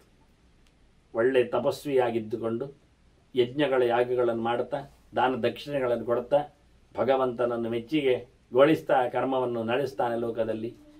ಆ ನಂತರ ಅದೇ ರೀತಿಯಾಗಿ ಆತ್ಮನಿ ಆಯಾಸಯೋಗೇನ ಸುಲಭದಲ್ಲಿ ಯಜ್ಞಯಾಗಗಳು ತಪಸ್ಸುಗಳು ಆಗುವುದಿಲ್ಲ. ಬಹಳ ಕಷ್ಟದಲ್ಲಿ ಭಗವಂತನ ಚಿಂತನೆ ನಡೆಸ್ತಾ ನಿಷ್ಕ್ರಿಯಂ ಸ ಪರಾತ್ಪರಂ. ಬಹಳ ಕಷ್ಟದಲ್ಲಿ ಕೊನೆಗೆ ಏನೂ ನಡೆಸದ ಎಲ್ಲವನ್ನೂ ನಡೆಸಿಕೊಡುವ, ತನ್ನಲ್ಲಿದ್ದುಕೊಂಡು ಎಲ್ಲವನ್ನು ಮಾಡಿಸಿದ, ತನ್ನಿಂದಲೂ ಯಾವುದನ್ನು ಮಾಡಿಸುವಂತೆ ಹೊರಗೆ ಎಳೆಯತಕ್ಕ ಭಗವಂತನನ್ನು, ಸರ್ವೋತ್ತಮನನ್ನು, ಎಲ್ಲಕ್ಕಿಂತ ಮಿಗಿಲಾದವನನ್ನು ಚಿಂತನೆಯಲ್ಲಿ ತರ್ತಾನೆ. ಹೀಗೆ ಭಗವಂತನನ್ನು ಚಿಂತನೆ ಮಾಡ್ತಾ ಒಂದು ದೃಷ್ಟಿಯಿಂದ ಆಯಾಸೇತಾಂ ವಿಚಾನಾತಿ. ಎಲ್ಲ ವಿಷಯಗಳಲ್ಲಿಯೂ ಭಗವಂತನನ್ನು ಚೆನ್ನಾಗಿ ತಿಳಿದುಕೊಂಡು ಮಾಯೇಶ ಪರಮಾತ್ಮನಃ, ಇದು ದೇವರ ಇಚ್ಛೆ, ಇದು ದೇವರದ್ದೇ ಆಗಿರತಕ್ಕಂತಹ ಒಂದು ಪರದೆ, ಅವನ ಸಂಕಲ್ಪದಂತೆ ನನ್ನ ಕೆಲಸ ಅನ್ನುವುದಾಗಿ ಚೆನ್ನಾಗಿ ನೆಂಡು ಪ್ರಾತಿಭಾಸಿಕ ಸಾಮ್ಯಾತ್, ಹೊರಗಿನದ್ದೆಲ್ಲ ಅದು ಸುಮ್ಮನೆ ಅಂತ ತಿಳ್ಕೊಂಡು ಇದು ಯಾವುದು ನಮ್ಮಡೆಗೆ ಬರುವುದಿಲ್ಲ, ಇದ್ದದ್ದು ಹೌದಾದರೂ ಇದರಿಂದ ನನಗೆ ಯಾವುದೇ ರೀತಿಯಾದ ಲಾಭಗಳು ಇಲ್ಲ, ಲೋಕದ ಕೆಲಸ ಮಾಡಲಿಕ್ಕುಂಟು ಅಂತ ಮಾಡುವುದು, ಅದರಿಂದ ಯಾವುದೇ ಬೆನಿಫಿಟ್ ಪಡೀಲಿಕ್ಕೆ ಮಾಡುವುದಲ್ಲ, ಶಿಕ್ಷಣಕ್ಕಾಗಿ ಅನ್ನುವ ನೆಲೆಯಲ್ಲಿ. ಹಾಗಾಗಿ ಇದು ಸಾಮ್ಯಾತ್, ಪ್ರಾತಿಭಾಸಿಕ ಅಲ್ಲ, ಪ್ರಾತಿಭಾಸಿಕ ಸಾಮ್ಯಾತ್ ಹೇಳಿತ್ತು. ಈಗ ಒಂದೊಮ್ಮೆ ಸಮುದ್ರ ದಂಡೆಯಲ್ಲಿ ನಮಗೆ ಹೋಗುವಾಗ ಒಂದು ಚಿಪ್ಪು ದೂರದಲ್ಲಿ ಬೆಳಕಿನಲ್ಲಿ ಕಂಡು ಬೆಳ್ಳಿಯ ತುಂಡು ಅಂತ ತಿಳ್ಕೊಂಡು ನಾವು ಅದನ್ನು ಕಿಸೆಯಲ್ಲಿ ಹಾಕೊಂಡು ಮನೆಗೆ ಬಂದು ನೋಡಿ ಅಕ್ಕಸಾಲಿಗೆ ನಂಗೆ ಕರೆದು ಒಂದು ನನಗೆ ಮೂಗುತಿ ಮಾಡಿಕೊಡು ಬೆಳ್ಳಿದ್ದು ಅಂತ ಹೇಳಲಿಕ್ಕೆ ಹೋದರೆ ಅವ ಹೇಳ್ತಾನೆ, ಇದೆಂತ ಚಿಪ್ಪು ಮಾರೇರಿ, ಇದು ಬೆಳ್ಳಿ ಅಲ್ಲ ಅಂತ.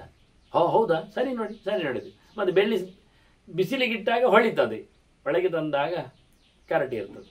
ಹಾಗೆ ಈ ನಮ್ಮ ಲೆಕ್ಕ ನಾವು ಮಾಡಿದ ಯಜ್ಞಯಾಗಗಳಾಗಲಿ ಮತ್ತೊಂದು ಇನ್ನೊಂದುಗಳಾಗಲಿ ನಾವು ಬಯಕೆಗಳಿಗೋಸ್ಕರ ಮಾಡ್ತಾ ಕೂತ್ರೆ ಅದು ಬಯಕೆಗಳನ್ನು ತುಂಬಿಸಿ ಅಲ್ಲೇ ಕುಣಿಸ್ತದೆ, ಇರಿಸ್ತದೆ. ಇವೆಲ್ಲದ ಫಲವನ್ನು ನಾವು ನಿರೀಕ್ಷೆ ಮಾಡದೆ ದೇವರು ಪ್ರೀತನಾಗಲಿ ಮಾತ್ರ ಮಾಡಿದರೆ ಇವೆಲ್ಲಕ್ಕೂ ಸ್ವರ್ಗಾದಿಗಳು ಬೆಲೆಯಲ್ಲ, ಇದು ಯಾವುದು ಕೊಡುವುದೂ ಇಲ್ಲ. ಅದು ಕೇವಲ ಭಗವಂತನ ಪ್ರೀತಿಯಿಂದ ನಮ್ಮನ್ನೇ ಉದ್ಧಾರ ಮಾಡಿ ನಮ್ಮಲ್ಲಿದ್ದ ಸುಖವನ್ನು ಅನುಭವಿಸಲಿಕ್ಕೆ ಮಾಡ್ತದೆ ಎನ್ನುವ ಎಚ್ಚರದಲ್ಲಿ ಆತ ಮಾಡಿದಾಗ ಬುದ್ಧೇರ್ಯಾ ಸಂವಿಧಾತ್ಮಿಕ, ಇದು ನಿಜವಾಗಿ ಭಗವಂತನಿಷ್ಠವಾದ ಎಚ್ಚರ, ಇದು ದೇವರು ಕೊಟ್ಟ ಚಿಂತನೆ, ಇದು ದೇವರ ಇಚ್ಛೆ ಎನ್ನುವುದರ್ಥ. ಎರಡು ಒಂದೇ ರೀತಿ ಆಗಬೇಕು, ಭಗವದಿಚ್ಛೆ ಇವನ ಇಚ್ಛೆ ಸಂಕಲ್ಪಕ್ಕೆ ಅನುಗುಣವಾಗ್ತದೆ. ಇಂಥ ನೆಲೆಯಲ್ಲಿ ಆತ ಮಾತಾಡಿಕೊಂಡ್ರೆ ಅವನು ಭಗವಂತನೆಡೆಗೆ ಸಾಗಲಿಕ್ಕೆ ಬರ್ತಾನೆ, ಇಲ್ಲ ಆದರೆ ಸಂಸಾರದಲ್ಲಿ ಬೀಳ್ತಾನೆ ಅಂತ ಪ್ರಹ್ಲಾದ ಮತ್ತು ಮುಂದುವರಿಸಿ ಕೆಲವು ಮಾತುಗಳನ್ನು ಇಂದ್ರನಿಗೆ ತನ್ನ ಗಟ್ಟಿತನದ ಬಗ್ಗೆ ಹೇಳಿಕೊಟ್ಟ. ಅದನ್ನು ಮತ್ತೆ ಕೇಳುವ ವಂದನೆಗಳೊಂದಿಗೆ ಶ್ರೀಕೃಷ್ಣ ನಾರಾಯಣ ನಾರಾಯಣ ನಾರಾಯಣ.